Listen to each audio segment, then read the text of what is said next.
ஆட்சிமை நிறைந்த இறந்தோரான் கொடுமை குருசே தெரிந்தெடுத்தாரே மகிமை மாட்சிமை மறந்திறந்தோராம் கொடுமை குருசை தெரிந்தெடுத்தாரே மாயலோகத்தோடொழியாது யா தூய கல்வாரி அன்பை கண்டிடவே மாயலோகத்தோடொழியாது யா தூய கல்வாரி அன்பை கண்டிடவே அந்தோ கல்வாரியில் அருமை இரட்சகரே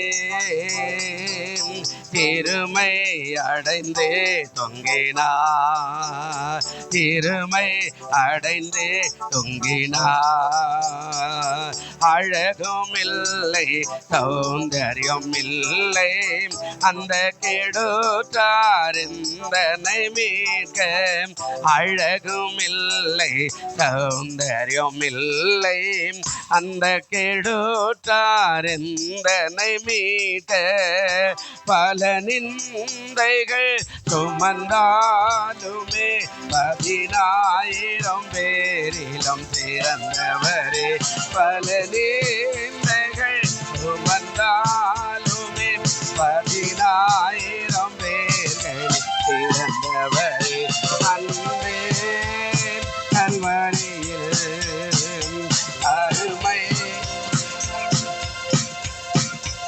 அம்மே நாமே அடைந்தே தொங்கினார் திருமை அடைந்தே தொங்கினார் புள்ளின் முடியும் செவ்வங்கே அணிந்தோம் கால்கரங்கள் ஆணைகள் பாய்ந்தோம் புள்ளின் முடியும் செவ்வங்கே அணிந்தோம் கால்கரங்கள் ஆணைகள் பாய்ந்தோம் குருதேவனேந்தவர் தோன்றினாம் பருந்தே மடிவோர் பேட்டிடவே குருதேவனே தோரை தோன்றினாம் பருந்தே மடிவோர் பேட்டிடவே அந்தோ கல்வாரியில் அருமை இரட்சகரே திருமை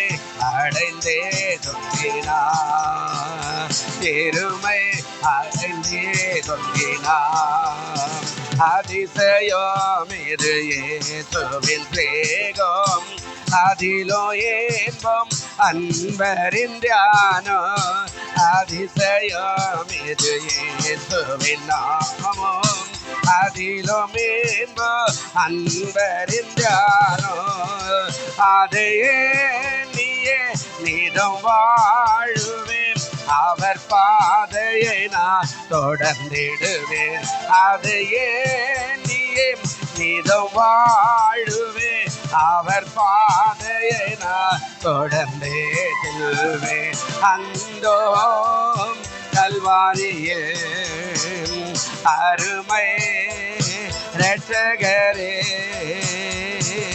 திருமை அடைந்தே தொங்கினார் திருமை அடைந்தே தொங்கினார் ஜெபிக்கலாம்.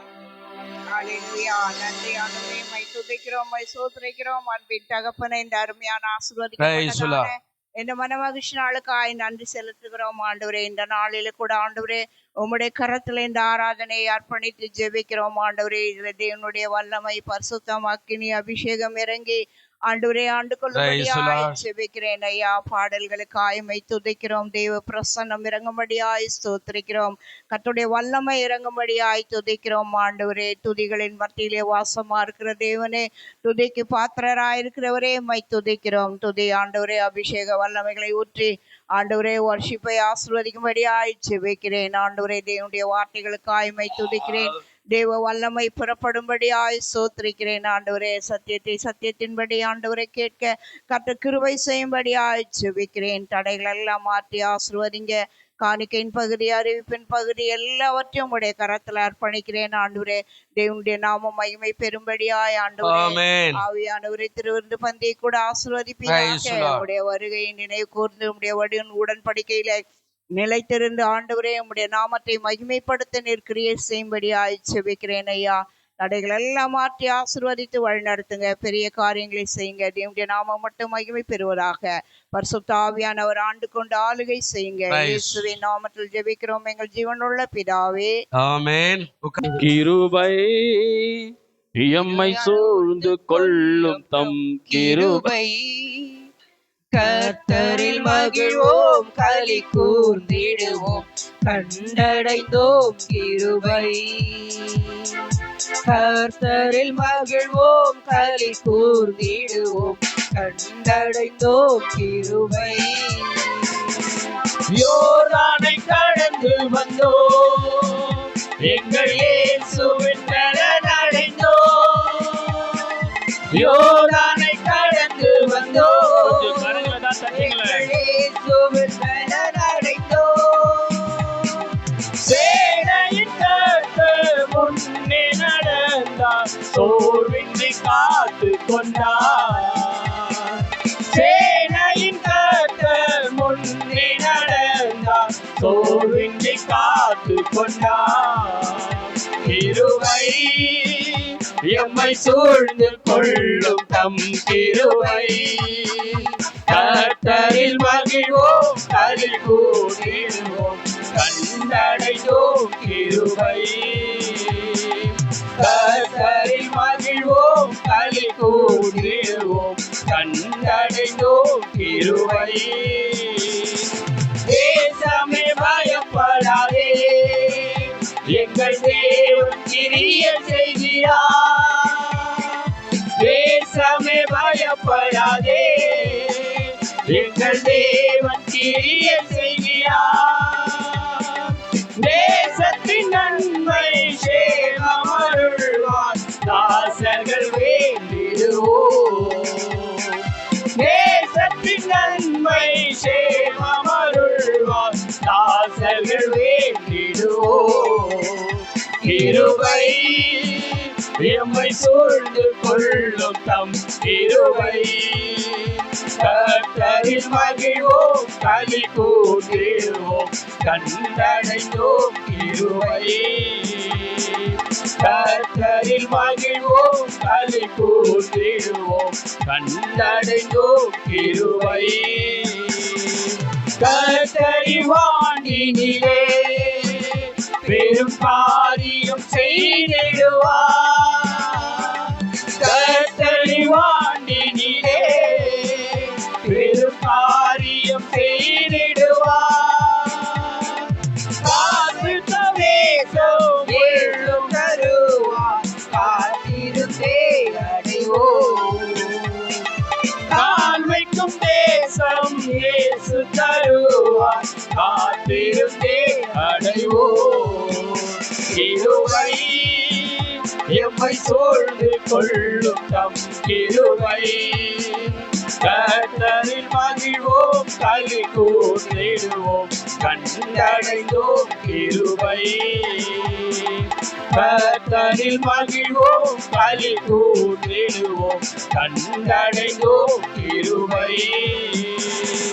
ஆண்டுகள் நன்மையினால் முடி சூழ்ந்து வனம் பெருக, ஆண்டுகள் நன்மையினால் முடி சூழ்ந்து வனம் பெருக. தேசத்தின் மீது கண்களை வைத்து பாசமாய் நோக்கிடுவார். தேசத்தின் மீது கண்களை வைத்து பாசமாய் நோக்கிடுவார். கிருபை எம்மை சூழ்ந்து கொள்ளும் தம் கிருபை, கர்த்தரில் மகிழ்வோம் களி கூர்ந்திடுவோம், கண்டடைந்தோம் கிருபை. கர்த்தரில் மகிழ்வோம் களி கூர்ந்திடுவோம், கண்டடைந்தோம் கிருபை. ஜாதி ஜனங்களையோ வந்து மோதி அசைத்திடுவார். ஜாதி ஜனங்களையோ வந்து மோதி அசைத்திடுவார். காத்து தவிக்கும் உள்ள மகிழும் கர்த்தரே வந்திடுவார். காத்து தவிக்கும் உள்ள மகிழும் கர்த்தரே வந்திடுவார். கிருபை எம்மை சூழ்ந்து கொள்ளும் தம் கிருபை. கர்த்தரில் மகிழ்வோம் களி கூர்ந்திடுவோம் கண்டடைந்தோம் கிருபை. கர்த்தரில் மகிழ்வோம் களி கூர்ந்திடுவோம் கண்டடைந்தோம் கிருபை. உண்மையும் நேர்மையுமாய் இந்த ஊழியம் செய்திடுவோம். உண்மையும் நேர்மையுமாய் இந்த ஊழியம் செய்திடுவோம். தூயத்துள்ள தேவ சபையாம் தீவிரம் சேர்த்திடுவோம். தூயத்துள்ள தேவ சபையாம் தீவிரம் சேர்த்திடுவோம். கிருபை எம்மை சூழ்ந்து கொள்ளும் தம் கிருபை. கர்த்தரில் மகிழ்வோம் களி கூர்ந்திடுவோம் கண்டடைந்தோம் கிருபை. கர்த்தரில் மகிழ்வோம் களி கூர்ந்திடுவோம் கண்டடைந்தோம் கிருபை. அற்புத அற்புத அற்புத அற்புத இயேசு அற்புத. அஞ்சினோர் வாழ்வை இன்பமாய் மாற்றும் இயேசு அற்புத. எல்லோரும் பாடுங்கள் கைத்தாளம் போடுங்கள் சந்தோஷத்துடனே சங்கீதம் பாடுங்கள். எல்லோரும் பாடுங்கள் கைத்தாளம் போடுங்கள் சந்தோஷத்துடனே சங்கீதம் பாடுங்கள். அற்புதர் அற்புதர் அற்புதர் அற்புதர் இயேசு அற்புதர். அண்டினோர் வாழ்வை இன்பமாய் மாற்றும் இயேசு அற்புதர். என்னென்ன துன்பங்கள் நம்மில் வந்த போதும் தீர்த்த இயேசு அற்புதர். எத்தனை தொல்லைகள் நம்மை சூழ்ந்த போதும் காத்த இயேசு அற்புதர். என்னென்ன துன்பங்கள் நம்மில் வந்த போதும் தீர்த்த இயேசு அற்புதர். எத்தனை தொல்லைகள் நம்மை சூழ்ந்த போதும் காத்த இயேசு அற்புதர்.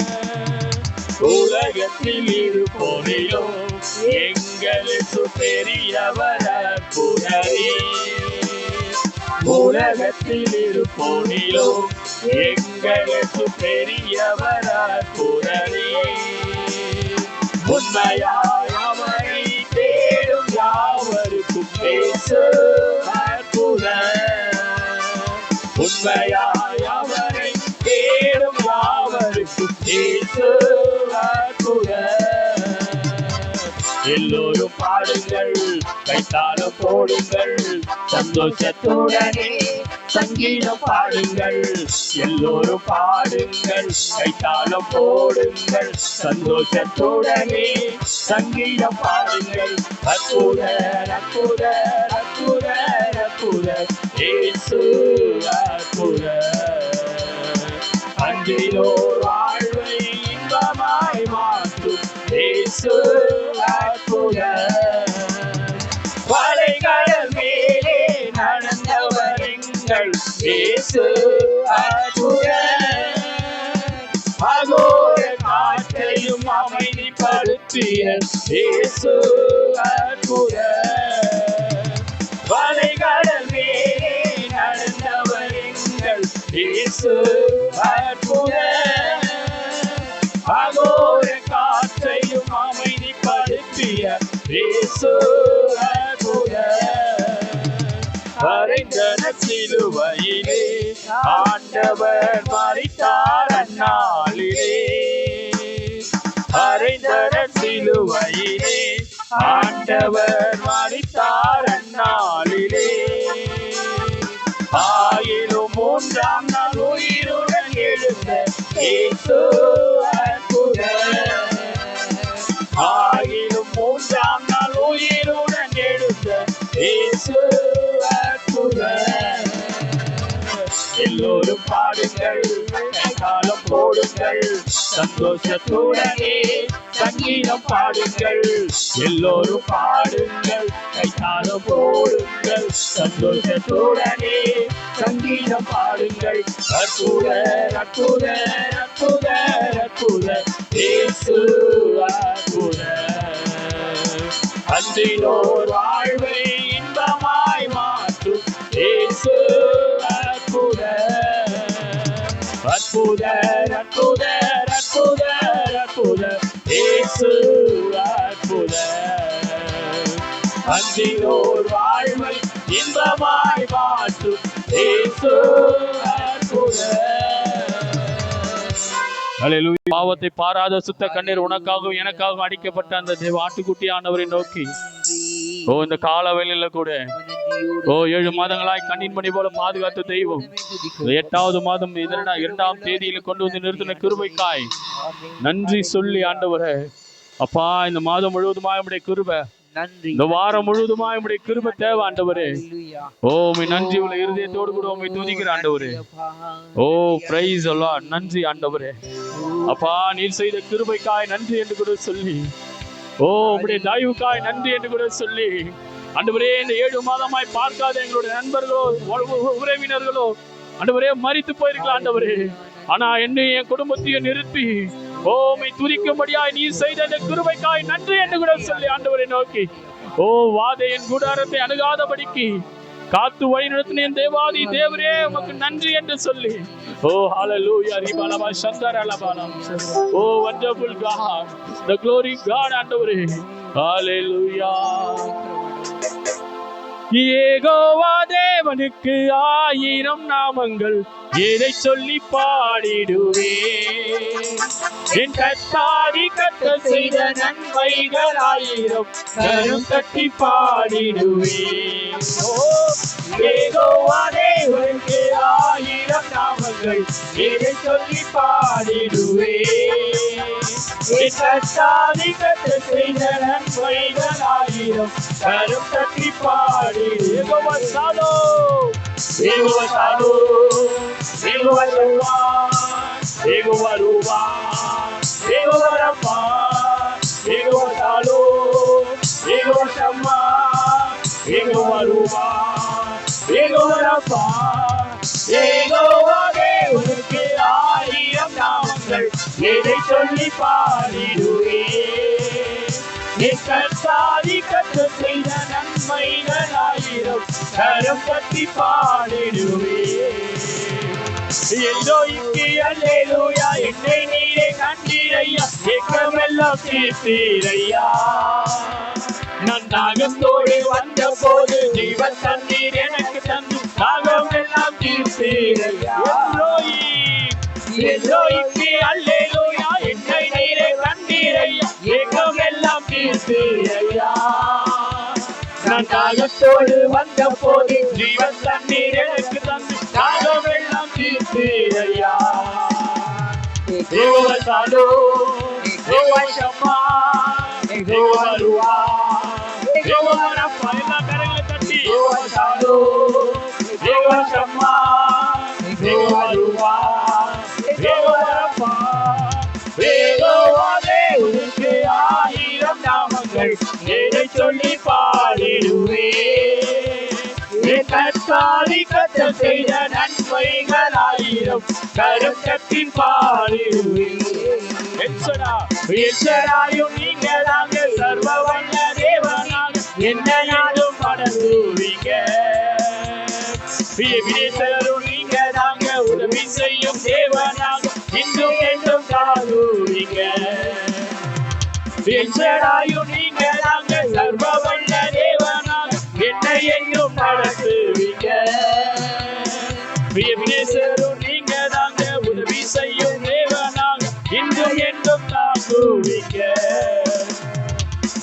சாலோ யெகோவா ஷம்மா யெகோவா ருவா யெகோவா ரஃபா யெகோவா சாலோ யெகோவா ஷம்மா யெகோவா ருவா யெகோவா ரஃபா யெகோவா தேவனுக்கு ஆயிரம் நாமங்கள் எதை சொல்லி பாடிடுவேன் கர்த்தாதி கர்த்தர் செய்த நன்மைகள் ஆயிரம் கரம் தட்டி பாடிடுவேன் யெகோவா தேவனுக்கு ஆயிரம் நாமங்கள் எதை சொல்லி பாடிடுவேன் கர்த்தாதி கர்த்தர் செய்த நன்மைகள் ஆயிரம் கரம் தட்டி பாடிடுவேன் மலைகள் விலகி போனாலோ பர்வதங்கள் பெயர்ந்து போனாலோ மலைகள் விலகி போனாலோ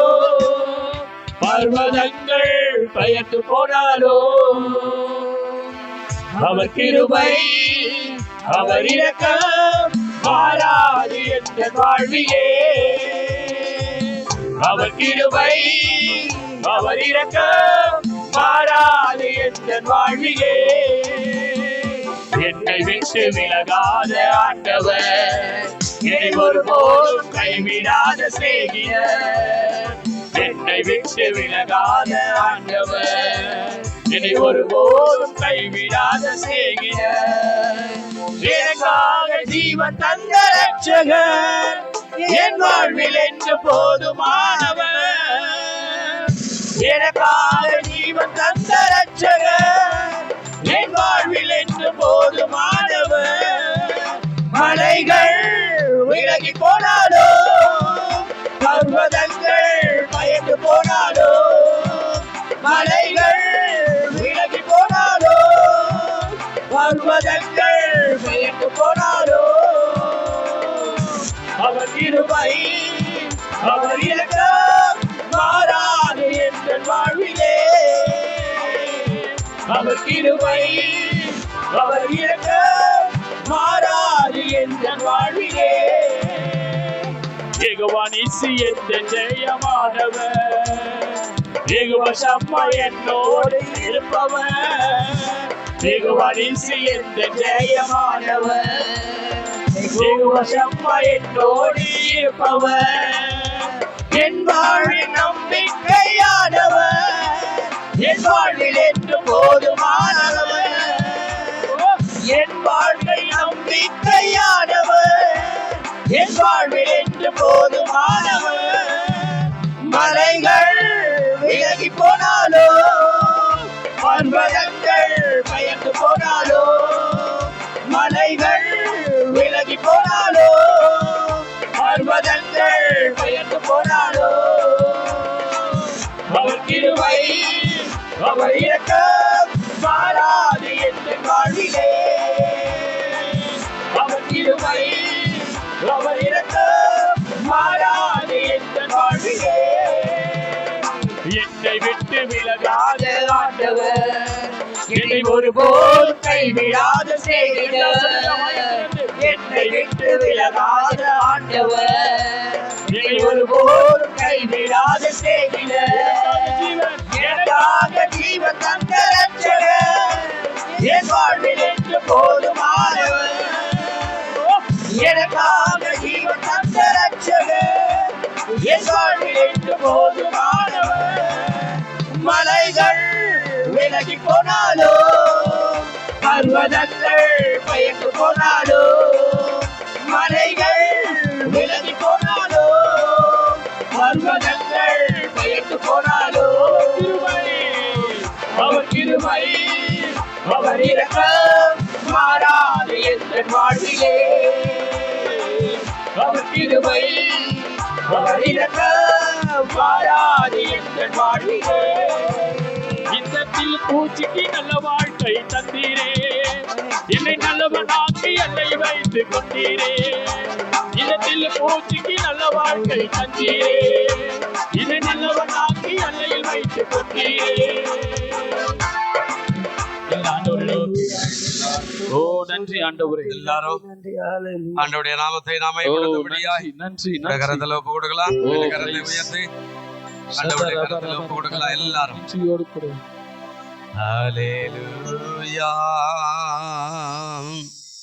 ஹல்லேலூயா ஹல்லேலூயா ஹல்லேலூயா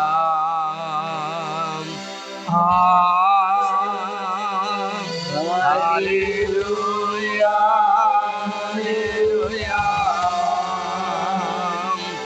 ஹல்லேலூயா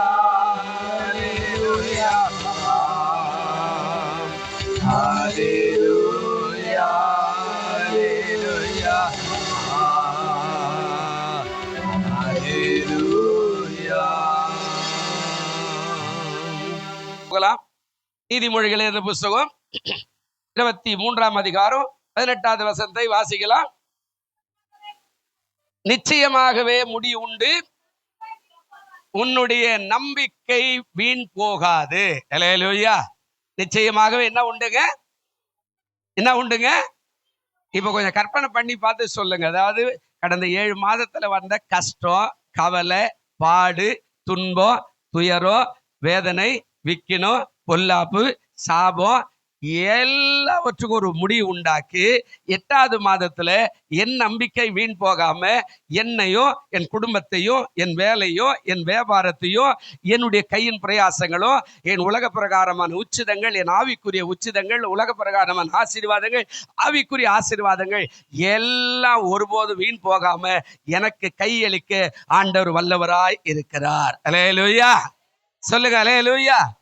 உலக பிரகாரமும் வேணும், ஆவிக்குரிய பிரகாரம் வேணும். உலகத்துக்கு பாடவே பாடுபட்டேன்னாக்க உலகத்திலே நின்றுடுவேன். ஆன்மீகத்துக்கு கொஞ்சம் வழி காட்டணும், ஆன்மீகம் முன்னேறணும், ஆன்மீகனுடைய ஆத்மாவுக்கு நாம சரிப்படுத்தணும். இந்த ஆத்மாவை கெட்டு போச்சு அப்படின்னா உலகத்துல ஒரு பிரயோஜனம். நல்லா ட்ரெஸ் போடலாம், நல்லா ஆடலாம், பாடலாம், எல்லாமே செய்யலாம். ஆனா ஆன்மீகம் கெட்டு போச்சு அப்படின்னா நீ பரலோக ராஜ்யத்துக்கு போறது என்பது ரொம்ப ரொம்ப கஷ்டம். எதுக்காக லக்கு? இப்போ ஒரு கல்யாணம் பண்றோம், பிள்ளை பிறக்குது. இப்போ அந்த லக்கு அங்க ஆரம்பிக்குது. 2 பேரும் கல்யாணம் பண்ணி ஒரு பிள்ளை பெற்று எடுக்கிறாங்க, அதை நல்லா வளர்க்குறாங்க. அந்த பிள்ளை கொண்டு போய் ஒரு நல்ல பள்ளியில் சேர்க்குறாங்க. அந்த பள்ளியில் நல்ல கல்வியை கற்றுக் கொடுக்குறாங்க. அந்த பிள்ளை வளர்ந்து கல்வியில் முன்னேறி போகும்போது அது முடிச்ச உடனே ஒரு வேலையை தேடுறாங்க. ஒரு வேலை, நல்ல வேலை, ஏதாவது ஒரு நல்ல வேலை, அரசாங்க வேலையோ தனியார் வேலையோ, ஒரு நல்ல வேலைக்கு போய் உட்காரணும். வேலை முடிஞ்ச உடனே மறுபடியும் அந்த பெண்ணுக்கோ பையனுக்கோ கல்யாணம் பண்ணணும். ஒரு லக்கு என்ன? என் பிள்ளைய நல்லா வளர்த்து நான் ஒரு இடத்துல கைப்பிடிச்சு கொடுத்துட்டேன், அந்த பிள்ளை நல்லா வாழுது, அந்த பையன் நல்லா வாழறான், அதுதான் பெற்றோருக்கு லக்கு. அதே போல ஆண்டவருக்கு நமக்கு கொடுத்துருக்க லக்கு என்ன? இந்த உலகத்துல பாவத்தை எல்லாம் முறியடித்து பரிசுத்தத்தோட வெற்றுள்ள வாழ்க்கை வாழ்ந்து பரலோக ராஜ்யத்துல வந்து என்னோட கூட நின்று என்னை ஆராதிக்கிற காரியம்தான் தேவன் நமக்கு கொடுத்திருக்கிற லக்கான ஒரு காரியம். அல்லேலூயா. லக்கை நோக்கி நான் என்ன செய்யறேன்? ஓடுகிறேன், தொடருகிறேன். அப்ப இன்னைக்கு வட்டம் இல்ல. ஆமா, நல்ல ஒவ்வொரு நாளும் அந்த மகிழ்ச்சி உயர்ந்துகிட்டே இருக்கணும். அன்னைக்கு 5 நிமிஷம் ஜபம், இன்னைக்கு நான் 50 வருஷம் ஆச்சு ஞானசாரம் எடுத்து அப்படின்னா இன்னைக்கு 50 நிமிஷம் ஜபம் மாறணும். மாற்றம் அப்படிதான் பெருக்கும், எல்லாத்துலயும் அப்படிதான் வரணும். அப்போ உயர்ந்திருக்கணுமே தவிர தாழ்ந்து கொஞ்சம் கொஞ்சமா போயின்னு கூடாது. அன்னைக்கு 5 நிமிஷம், இன்னைக்கு ஒரு அரை நிமிஷம் தான் சோத்திரம் சோத்திரம் சோத்திரம் சோத்திரம், அப்படியெல்லாம் இல்லை, வளர்ச்சி. அப்போ அதை தேவன் விரும்புறார், தேவன் அதை எதிர்பார்க்கிறார். அன்னைக்கு கொஞ்ச நேரம் உட்காந்து ஆண்டவர்கிட்ட சோத்திரம் பண்ணீங்க, ஆண்டவர் பேசினாரு. இன்னைக்கு 50 நிமிஷம் அப்பாவோடு கூட அப்படியே பேசுறீங்க. ஆதாமோடு வந்து ஆண்டவர் தோட்டத்தில் நடந்து பேசினார், அது மாதிரி அப்படி ஆண்டவரோடு கூட நீங்க பேசுறீங்க. அப்பா இதை செய்யுங்க, அப்பா அதை நடத்துங்க, அப்பா அதை கொடுங்க, அப்பா என் பிள்ளைகளை உயர்த்துங்க, அப்பா என் பிள்ளைக்கு நல்ல கல்யாணம், நல்ல ஒரு பொண்ணு காட்டுங்க அப்பா அப்படின்னு சொல்லி நாம் ஆண்டவரோடு கூட பேசி முன்னேற்ற பாதைக்கு போகிற லக்கான காரியத்தை நாம் செய்யும் போது பெருக்கத்துல முன்னேறி போகிறோம் என்பது அர்த்தம். நாம் அப்படியே இருக்கிறோம், நான் இப்படிதான் இருப்பேன் அப்படின்னா நம்ம முன்னேறலன்னு அர்த்தம். பிரியமானவர்களே, இப்ப நம்ம வாழ்க்கையில முன்னேற்றம் தான் அதிகம். ஆடையில முன்னேற்றம், ஆபரணத்துல முன்னேற்றம், பரிசுத்தத்துல முன்னேற்றம், நீதியில முன்னேற்றம், நியாயத்துல முன்னேற்றம், பேச்சில முன்னேற்றம், நடையில முன்னேற்றம், உடையில முன்னேற்றம், எல்லாமே ஒவ்வொன்றா வித்தியாசமா போகும். உலகத்தை பார்த்தெல்லாம் நம்ம எப்போதும் வாழ முடியாது. உலகம் எப்படினாலும் போகும், உலகம் எந்த வகையினாலும் தள்ளி விட்டுரும். உலகத்துல எதனாலும் செய், ஆமா என் பிள்ளை யாருன்னு பிசாசு சொல்லுவான், நீ என்ன வேணா பண்ணு, அரையும் குறையமா கூட இரு, அதெல்லாம் ஒன்றும் பிரச்சனை இல்லை. இந்த சினிமாவுக்கு இந்த நடிகர்கள்லாம் ஒரு படம் வெளியே வந்தாக்கா அந்த அதாவது கடைசியில் ஒரு வெற்றி விழா மாதிரி நடத்தும் போது இந்த நடிகை எல்லாம் பார்த்தீங்கன்னா அரைக்குறையமான ட்ரெஸ்லேயே வந்து அவ்வளோ பேர் மத்தியில் உட்காந்து இருப்பாங்க மேடையில். பாக்குறவங்களாம் அவங்களே தான் பார்த்துட்டு இருப்பான். அந்த அம்மாவுடைய ட்ரெஸ்ஸை பார்ப்பான், காலை பார்ப்பான், மூஞ்சை பார்ப்பான், எல்லாத்தையும் பார்த்துட்டு இருப்பான். ஏன்னா இவனுக்கு பேசுற கதையெல்லாம் இருக்கிறான். அந்த அம்மா மூஞ்சி பார்க்கறான், பாவத்துக்கு நேரா தள்ளிடும். அப்போ நம்ம அப்படி இல்லை. உலகம் எப்படி போனாலும் நம்ம வாழ்க்கையில முன்னேற்ற பாதை நமக்கு 4 பேருக்கு நன்மையானவர்களாய் மாறணும். அல்லேலூயா.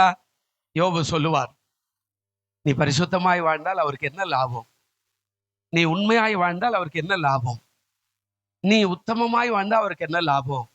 ஒரே ஒரு லாபம் தான், உன்னை போல மனுஷர்களுக்கு நீ பிரயோஜனமான வழிகாட்டியாய் மாறுவாய். அல்லேலூயா. அதுதான் முக்கியமானது. தவிர நம்ம பரிசுத்தமாயிட்டா நமக்கு எதுவும் நிறைய பணம் அப்படியெல்லாம் இல்லைங்க. நமக்கு ஏற்கனவே அழக்கப்படியெல்லாம் அழுந்துட்டாரு, எல்லாமே ரெடியா இருக்குது உலகத்துல. நாம தேடி எடுத்துக்கணும். ஒரு பிள்ளை பிறக்கிறான், ஒரு பையன்னா அவன் பிறக்கும் போதோ அவனுக்கு பின்னாடி 2 வருஷம் 3 வயசு கழிச்சு அவனுக்கு ஒரு பொண்ணு ரெடியா பிறந்துட்டு இருக்கோம் இந்த ஊர்லயானா. தேடுற வேலை தான் நமக்கு. ஆமா, இப்பதான் அது பிறந்து உடனே ஒரே நாள்ல ராத்திரியோட 23 வயசு வந்துடாது. அது ஏற்கனவே ஆல்ரெடி எங்கேயோ ஒண்ணு பிறந்துச்சு. நம்ம தேடணும், தேடி பார்த்தா கிடைக்கும், அதை கை பிடிச்சிட்டு வரணும், அவ்வளவுதான். அப்போ ஆல்ரெடி நமக்கான வேலை, வியாபாரம், பொருளாதாரம் உலகத்துல எல்லாம் கையளிக்கப்பட்டு இந்த வேதத்தை கையில கொடுத்து இதன்படி வாழ்ந்தேனா நீ ஆசீர்வாதமாய் இருப்பாய். அல்லேலூயா. நீங்க உபாகமத்தை போய் 28ஆம் அதிகாரத்தை எடுத்து பாத்தீங்கன்னா 135 வியாதிக்குது. அதுக்கு முன்னாடி 1வது வசனத்திலிருந்து 8வது வசனம் வரைக்கும் நீங்க வாசிச்சீங்கன்னா அதுல பல ஆசீர்வாதங்களை 14 ஆசீர்வாதங்களை சொல்லியிருப்பார். என் வார்த்தையின்படி நடந்தா உன்னை நான் இப்படி ஆசீர்வதிப்பேன், உன்னை உயர்த்துவேன், இப்படி கனப்படுத்துவேன், உன்னை பெருக பண்ணுவேன், உன்னுடைய வாழ்க்கைக்கு பெருகும், உன் கையை பிரயாசம் பெருகும், உன்னுடைய வேலை பெருகும், உன்னுடைய வியாபாரம் பெருகும், உனக்கு வியாதி வராது, எகிப்தில் இருக்கிற எந்த வியாதி வராது, ஒரு 14 ஆசீர்வாதத்தை சொல்லிட்டு அதுக்கப்புறம் 125 வியாதிக்கு போவார். பிரியமானவர்களே, நம்ம வாழ்க்கைய நம்ம கையிலே தான் கொடுத்துருக்கிறார். நாம சரிப்படுத்துறது நம்முடைய ஆசீர்வாதம். நம்ம எப்ப பார்த்தாலும் துக்கத்தையே பேசணும், ஆசீர்வாதம் வர. உலகத்துல இருக்க 2 பேரை நான் சொல்றேன், மனசுல வச்சுங்க. உலகத்துல சினிமா நடிகராக இருந்த சிவாஜி கணேசன், எம்ஜிஆர் நீங்க எடுத்து பாருங்க. எம்ஜிஆர் படமோ சிவாஜி படமோ வித்தியாசமா. இவன் எப்ப பார்த்தாலும் அழுதுகிட்டே இருப்பான், இவன் எப்ப பார்த்தாலும் சிரிச்சுக்கிட்டே இருப்பான். இவன் தான் தேசத்தை ஆண்டுட்டு போனா, இவன் தேசத்தை ஆளாமே மண்ணுக்கு போயிட்டான். உலகத்தினுடைய அர்த்தம் அதான். நீங்க பாட்டுல பாருங்க, வசனத்துல பாருங்க. இவர் வெற்றியாவே பாடுவார், இவர் துக்கமாவே பாடுவார். இவர் பாட்டு இருப்பார், என்னது, அதாவது மனிதன் நினைப்பது உண்டு வாழ்வு நிலைக்கும் என்று, இறைவன் நினைப்பது பாவ நினைப்பது. இவர் சொல்ல, உலகம் பிறந்தது எனக்காக, எல்லாம் பிறந்தது யாருக்காக? நீங்க நல்ல கருத்தா கவனிச்சுட்டு இருக்கணும். எதுவுமே அரசியல், ஆன்மீகம், சினிமா எல்லாத்தையும் பார்க்கணும், அதுக்குள்ள போயிட கூட. ஆனா இவன் உலகத்தை ஆள்ற மாதிரி வெற்றியா எல்லாத்தையுமே வெற்றியா போயிட்டான். இவன் எதையுமே ஆளாம எல்லாமே போயிடுச்சு. இப்ப அவங்க வீடு கூட டி நகர்ல கேஸுக்கு போச்சு. சம்பாரிச்ச சிவாஜி கணேசன் சம்பாரிச்ச சொத்து டி நகர்ல பெரிய வீடு கமலாலயம் போய் பாத்தீங்கன்னா அந்த ஊரே வேடிக்கை கேஸ்ல பேரம்பேத்தி எல்லாம் கேஸ் போட்டு கோர்ட்டுக்கு போச்சு. அது கூட நீங்க நல்லா கவனிங்க. நாம எப்படி இருக்கிறோமோ அப்படிதான் நம்முடைய வாழ்வு. அல்லேலூயா. உலகத்தை தான் நம்ம மாத்தி பேசுவான். எண்ணம் போல வாழ்வு, நம்ம எண்ணம் போலன்னு பைபிள்ல சொன்னாரு. அந்த எண்ணத்தை அவன் அப்படி மாத்தி சொல்லிட்டான், எண்ணம் போல வாழ்வு இல்லைங்க. நான் எப்படி பேசுகிறனோ அப்படி என் வாழ்க்கை அமையும். அல்லேலூயா. என் நாவல் தான் எல்லாமே இருக்கு. நீ எப்போதும் மகிழ்ச்சியா, நான் நல்லா இருக்கிறேங்க, கர்த்தர் நல்லா வச்சுக்கிறாருங்க, நான் இன்னும் முன்னேறுவேங்க, நான் இன்னும் பெரிய காரியங்களை செய்வேங்கன்னு நீங்க 60 வயசுல 70 வயசுல கூட சொல்லி பாருங்க. உன்னுடைய ஓட்டம் வித்தியாசமா இருக்கும். என்னால முடியலங்க, நடக்க முடியலங்க, உட்கார முடியலங்க, எழுந்துக்க முடியலங்க, என்னங்க சோத்திரம் அவ்வளவுதான் போலுக்குது என் வாழ்க்கை அப்படின்னு சொல்லிட்டேன்னா அதே மாதிரியே போயிடுவேன். நல்ல கவனிங்க. எல்லாமே நம்ம நாவல கத்தரை வச்சுக்கிற சபை கூட நான் நாளைக்கு போகணுங்க, சர்ச்சுக்கு போகணும், ஞாயிற்றுக்கிழமை ஆயத்தம் பண்ணிப்பார், உனக்கு எல்லா வாசலும் கரெக்டா ரெடி பண்ணி வச்சிருப்பார், நீ கரெக்டா ஆலயத்துக்கு வந்துருவேன். நாளைக்கு தானே பார்த்துக்கலாம், கூட தூங்கி எப்படி இருப்போம், சத்துவமோ பயிற்சமோ தெரியாது அப்படின்னா நாளைக்கு உனக்கு தடை நிறைய வந்து சர்ச்சையே வர மாதிரி அது கூட சூழ்நிலை இல்லாத போயிடும். ஆனா எல்லாமே நம்ம வாயில. அதனால ஆண்டவர் நமக்காகத்தான் வந்தார், அதை மறந்துடாதீங்க. அவருக்கு ஒரு லக்கு இருக்குது, நமக்கு ஒரு லக்கு இருக்கிறது.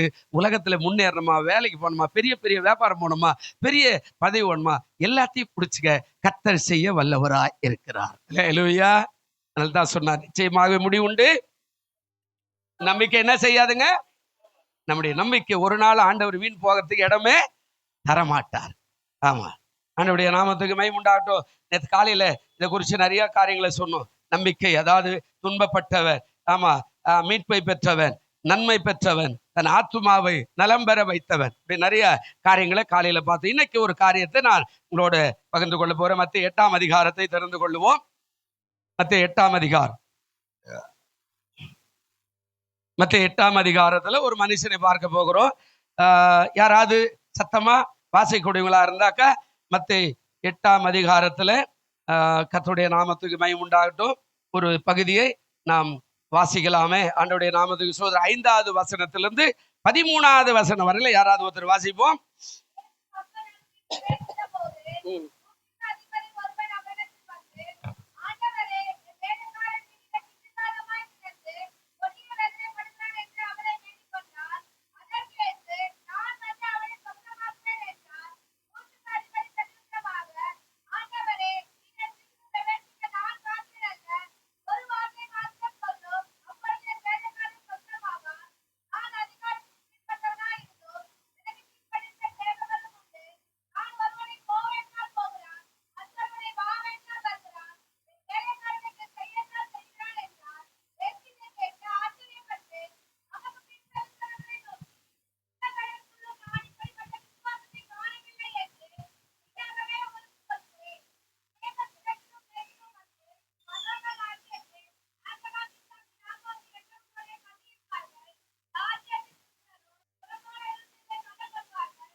அல்லேலூயா. ஆண்டவருடைய நாமத்துக்கு மகிமை உண்டாகட்டும். இந்த பகுதி ஒரு வித்தியாசமான பகுதி. 8ஆம் அதிகாரத்துல முதல்ல ஒரு அதாவது குஷ்டரோகிகளை சுகமாக்குறார். அதுக்கப்புறம் இந்த 100க்கு அதிபதியை சுகமாக்குறார். அதுக்கப்புறம் பேதுருடைய மாமியை சுகமாக்குறார். அதுக்கப்புறம் அப்படியே பேசிக்கிட்டே போய் பிசாசுகளை துருத்துறார். மருத்துவர் இப்படியெல்லாம் நிறைய காரியங்களை செய்கிறார். இந்த அதிகாரம் தான். ஆனா இந்த 100க்கு அதிபதியுடைய காரியத்துல ஆண்டவர் சொன்னார், நிச்சயமாகவே முடிவு உண்டு, உன் நம்பிக்கை வீண் போகாது. முடிவு கொடுத்துட்டு நம்பிக்கைக்கு வழிகாட்டுறார். நம்ம எப்பவுமே ஆயத்தமா இருந்தா தான் முடிவை அதான் தள்ளி விடணும். அதான் உலகம் அதை சொல்லுது. பைபிள்ல அதாவது 2 கொரிந்தியர் 5:17 வரும்போது ஒரு வார்த்தை சொல்லுவார் இல்லையா? அதாவது ஒருவன் கிறிஸ்துக்குள்ள இருந்தால் எப்படி ஆயிடுறான்? புது சிருஷ்டியா இருக்கிறான். பழையவைகள் ஒழிந்தன, எல்லாமே எப்படி ஆயிடுச்சா? புதிதாய் மாறிடுச்சு. நம்ம ஒவ்வொரு நாளும் புதிதான மனுஷர்கள். நீ வாசிக்கிறதுலே சரி, ஒரு பைபிள் வாசித்தாலும் ஒரு பகுதி எடுத்து வாசிக்கும் போது ஒரு பேர் வச்சு வாசிங்க. இது 100க்கு அதிபதி, இது சோல்ஜருக்கான ஒரு வேத பகுதியா இருக்குது அப்படின்னு சொல்லிட்டு பாருங்க. அவன் சோல்ஜரா இருக்கிறான், 100 பேருக்கு அதிபதியா இருக்கிறான். அப்படி ஒவ்வொன்றையும் புதிதாக ஜெபம் ஒரு புதிதாக ஒரு பேர் வைங்க. இன்றைக்கு ஜெபத்தை கேட்கிறவரே, நாளைக்கு ஆதி அந்தமானவரே, நாளைக்கு மறுநாள் ஜெபம் பண்ணும்போது இப்படி சொல்லுங்க, ஆண்டவரே என் தாயை மறந்தாலும் நான் உன்னை மறப்பதில்லை, என்னை மறவாதவரே. இப்படி ஒவ்வொரு நாளும் ஒரு ஜெபத்துல ஒரு பேர் வச்சு புதிதாக நீங்க ஜெபம் பண்ணி பாருங்க. உங்க வாழ்க்கை இனிமையானதாவே இருக்கும். அல்லேலூயா. ஆமா, அந்த புதிய காரியம், அது பழைசெல்லாம் ஒளிர். எப்பவுமே அது முடிஞ்சு போச்சு. இப்ப புதுசான ஆளு. நம்ம எப்பவுமே புதுசா இருக்கணும். டெய்லி பார்க்கும் போதெல்லாம் நம்ம புதுசா இருக்கணும். ஆமா, மக்கள் பார்க்கும்போது சொல்லணும், எப்ப பார்த்தாலும் நீங்க ஒரே ஜாலியா இருக்கிறீங்க, ஒரு ஆக்டிவா இருக்கிறீங்க அப்படி சொல்ற அளவுக்கு நீங்க மாத்திக்கணும். உங்க வாயின் வார்த்தையும் மனதின் எண்ணமும் ரெண்டுத்தையும் ஒன்னாவே சேர்த்து நீங்க அப்படி சொல்லும் போது நம்ம எப்பவுமே இளமையாவே இருப்போம். நம்ம எப்போ நேற்று பார்த்த மாதிரி உடல ரொம்ப மெலிஞ்சிட்டீங்களே, இன்னும் வர ரொம்ப இது ஆயிட்டீங்களா அப்படியெல்லாம் யாரும் சொல்லக்கூடாது. நம்ம பார்க்கும்போது சொல்லணும், ஆண்டவரோட பிள்ளையா அவரு எப்படிங்கிறாரு பாரியா அப்படின்னு சொல்ற அளவுக்கு நீங்க புதிதான மக்களாய் மாறணும். அதாங்க சொல்றார். இப்ப 100க்கு அதிபதியுடைய வாழ்க்கையில அவர் சொல்றாரு என்ன அப்படின்னா, நம்பிக்கை கெட்டு போகாது அப்படின்ற வார்த்தையை சொல்றாரு. இது என்ன? விசுவாசம் கெட்டு போகாது அவர் சொல்றார். அதாவது எல்லாவற்றிலும் நான் நம்பிக்கையோடு கூட இருக்கிறேன் அப்படின்னு அந்த 100க்கு அதிபதி சொல்றான். இதுல ஒரு சம்பவம் இருக்கிறார். இதை நேற்று கூட சொன்னேன்ல, ஒரு வசனத்தின் அடிப்படையில தான் நீங்க இதை பார்க்கணும். சங்கீதம் 26:1 வாசிங்க, சீக்கிரம் போடுப்பா. சங்கீதம் 26:1 என்ன சொல்றாருங்க? கர்த்தாவே, நல்ல கவனிக்கணும். நீங்க அடிக்கடிக்கு உங்களை பரீட்சை பார்த்தா தான் இந்த சம்பவங்கள்லாம் உனக்கு ஆசீர்வாதமாய் மாறும். என்ன கொஞ்சம் நியாயம் விசாரிங்க. நான் என்னுடைய உத்தமத்துல டெய்லி நடக்கிறேன். நான் இப்ப டெய்லி யாரை நம்பி இருக்கிறேன்? என் வேலையோ வியாபாரமோ பொருளாதாரமோ பணமோ என் மனைவியோ என் புருஷனை என் பிள்ளைகளோ, அவன் சோறு போடுவான் இவன் சோறு போடுவான், அவன் என்னை காப்பாற்றுவான் இவனை காப்பாற்றுவான், அவனல்ல. நான் கர்த்தரை டெய்லி நம்பி இருக்கிறேன். ஆகையால் நான் என்ன பண்ண மாட்டேன்? தள்ளாடுவதே இல்லை. நான் எப்போதும் நேர்மையாவே போவேன். 3 காரியம் சொல்றாரு. என்ன கொஞ்சம் என்ன பண்ணுங்க, ஆராயும், நியாயம் விசாரி. நான் ஏதாவது தப்பு பண்ணிக்கிறேன்னா, என் மனைவி விட்டுட்டு வேற ஏதாவது ஒரு மனைவி மேல கண் போட்டுருக்குன்னா, என் புருஷனை விட்டுட்டு வேற ஒரு புருஷன் மேல கண் போட்டுருக்குன்னா, என் பிள்ளைகளுக்கு சோறு போடாம அவங்க சம்பாரிச்சு கொடுத்தா நான் சாப்பிட்டு நானே சீரழிக்கிறேன்னா, அல்லது இந்த ஊழியக்காரனுக்கு நான் விரோதமா பேசியிருக்கிறேன்னா, என்னுடைய சபைக்கு விரோதமா பேசியிருக்கிறேன்னா, நான் ஆண்டவருக்கு விரோதமா எங்கேயாவது விரல் நீட்டி ஆண்டவர் தெரியல சொல்லிக்கிறேன்னா, என்ன கொஞ்சம் நியாயம் விசாரியோ. 2வது சொல்றாரு, நான் என் உத்தமத்துல என்ன செய்யறேன்? டெய்லி. அதை ஆண்டவர் விரும்புறார். அல்லேலூயா. வேதத்துல சொன்னார், நான் பரிசுத்தர் ஆகையால் நீங்க எப்படி இருங்க. நான் பரிசுத்தன், எங்க பிள்ளை எப்படி இருக்கணும்? நான் உண்மையா இருக்கிறேன், என் பிள்ளை எப்படி இருக்கணும்? உண்மையா. அப்போ அவர் சொல்றா, என் உத்தமத்துல நான் நடக்கிறேன். மூணாவது சொல்றா, நான் டெய்லி யாரை நம்பி இருக்கிறேங்க? கர்த்தரை நம்பி இருக்கிறேன். அல்லேலூயா. நான் டெய்லி யாரை நம்பி இருக்கிறேன்? தூங்கி இருந்து ஆண்டவரே சோத்திரம். நேற்று முடிஞ்சு போச்சு 1ஆம் தேதி, 2ஆம் தேதி ஆகஸ்ட் 2 காட்ட கிருபை செய்ய கண்களை திறந்தீங்க, ஜீவனை கொடுத்தீங்க. எல்லாரையும் பாக்குறேங்க, அம்மா பாக்குறேங்க, அப்பா பாக்குறேன், மனைவி பாக்குறேன், பேர பிள்ளைகளை நல்லா பாக்குறேன். ஆண்டவரே உமக்கு கோடி கோடியாய் சோத்திரம். அல்லேலூயா. இதுதான் டெய்லி. இப்போ இந்த நாள் ஆசீர்வதியம் நம்பி இருக்கிறேன். இப்ப 4வது சொன்னார், நான் ஒருபோதும் என்ன செய்ய மாட்டேங்க, நிச்சயமாகவே முடியுண்டு உன் நம்பிக்கை போகாது. நான் ஒரு நாளை தள்ளாட மாட்டேங்க, நான் மகிழ்ச்சியா இருப்பேன். நான் இந்த நாள்ல உற்சாகம் இருப்பேன், நான் ஓடி உழைப்பேன், இந்த நாள்ல செய்ய வேண்டிய வேலை எல்லாம் செய்வேன். எனக்கு எல்லா காரியமும் செய்ய எனக்கு பலன் கொடுக்கிற ஆண்டவர் ஒரு இருக்கிறா, என் உள்ளத்துல இருக்கிறா.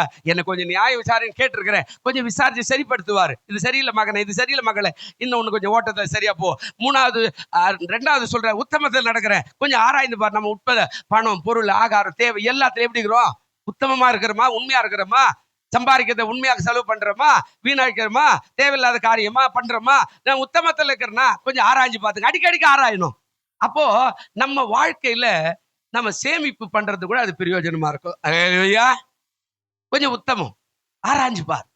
செலவு பண்றது கரெக்டா இருக்கா?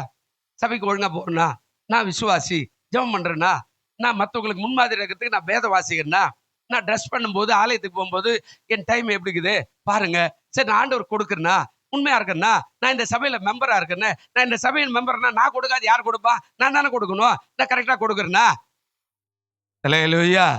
ஒரு உண்டியல் நிறைய வெறும் கிழிஞ்சு போன நோட்டெல்லாம் நீங்க போட்டதெல்லாம் எடுத்து வச்சுக்கிறேன், மாத்துறதுக்கு எங்க போய் பேங்க்ல மாத்தணும்?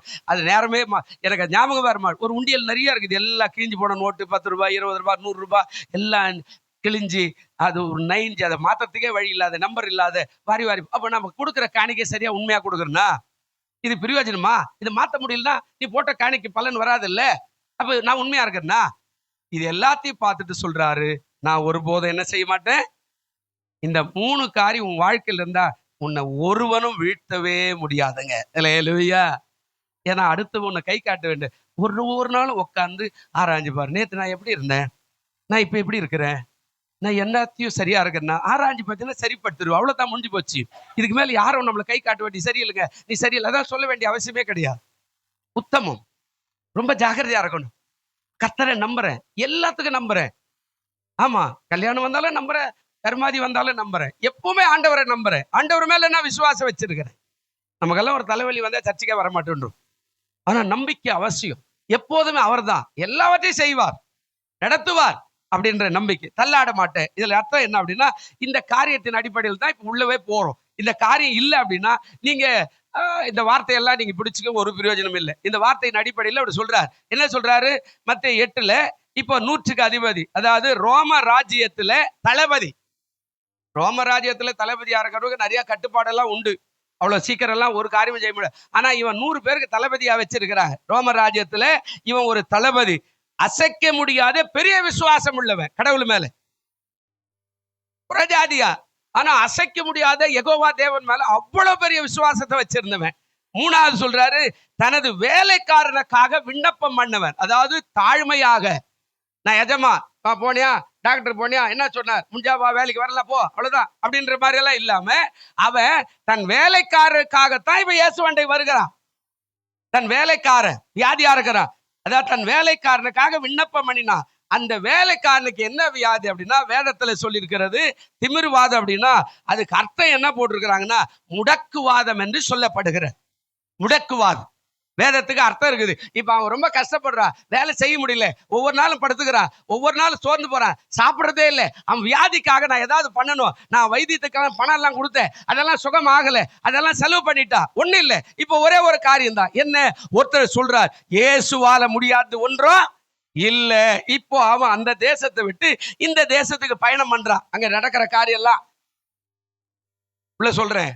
அப்போ இவன் முடக்குவாதத்துக்காக தன் வேலைக்காரனுக்காக போனவன். இன்னும் கூட ஒரு சில காரியங்களை நீங்க பாத்தீங்கன்னா, தனது அடிமையும் தனது வேலைக்காரமாக அந்த மனுஷனுக்காக வெகு தூரம் பிரயாணம் பண்ணி வந்தான் நூற்றுக்கு அதிபதி அப்படின்னு சொல்லி வேதம் சொல்லுகிறது. அதுல இன்னும் கூட ஒரு காரியம் சொல்றாரு, அதாவது நம்பிக்கை தாழ்மை எல்லாம் நிறைந்த ஒரு நூற்றுக்கு அதிபதி. நம்பிக்கை மேல, கடவுள் மேல, அதே நேரத்துல எல்லாருக்கும் முன்னாடி தாழ்மையானவனா இருக்கிறான். செல்வ பெருக்கு, இனப்பெருக்கு, அந்த பெருக்கெல்லாம் எதுவுமே இல்லை, பெருமை இல்லை. அப்படிப்பட்ட ஒரு மனுஷனாக அவர் இருக்கிறானா. இதுக்கு நிறைய ஆராய்ச்சின்னு போன நிறைய சம்பவங்கள் போயினே இருக்குது. அவன் சாதாரண மனுஷன் தான், புறஜாதியார். ஆனா நமக்கு தாழ்மை ரொம்ப ரொம்ப அவசியம். அல்லேலூயா. பக்கத்துல உள்ள கைப்பிடிச்சு சொல்லுங்க, நீங்க அவங்க முகத்தை பாரு, என் முகத்தை பாரு, அவன் கைப்பிடிச்சு என் முஞ்ச பார்த்தா பாஸ்டருக்கு சொல்ற மாதிரி இருக்குது இல்ல. நீங்க எவ்வளோ உயர்ந்தாலும், உங்களுக்கு பணம் பொருள் பெருகினாலும், எப்போதும் தாழ்மையாயிருங்கள், அப்போது கர்த்தர் உங்களை உயர்த்துவார். நம்பிக்கையினால் நீ வாழ்வு பெறுவாய், நண்பனே நீ பயப்படாதே. நம்பிக்கையினால் நீ வாழ்வு பெறுவாய், நண்பனே நீ பயப்படாதே. பயம் வேண்டாம், திகில் வேண்டாம், படைத்தவர் உன்னை நடத்தி செல்வார். பயம் வேண்டாம், திகில் வேண்டாம்,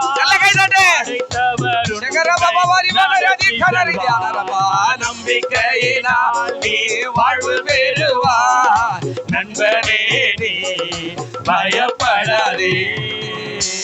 அல்லேலூயா. நம்பிக்கை இது நீ நினைக்கிற மாதிரி எல்லாம் இல்லை. மனசுல அதை உருவாக்கி வச்சுக்கணும், அப்பதான் அது வரும். இல்ல நான் பாரத்தையே வச்சுக்கோ அப்படின்னா பாரமா தான் இருப்பீங்க.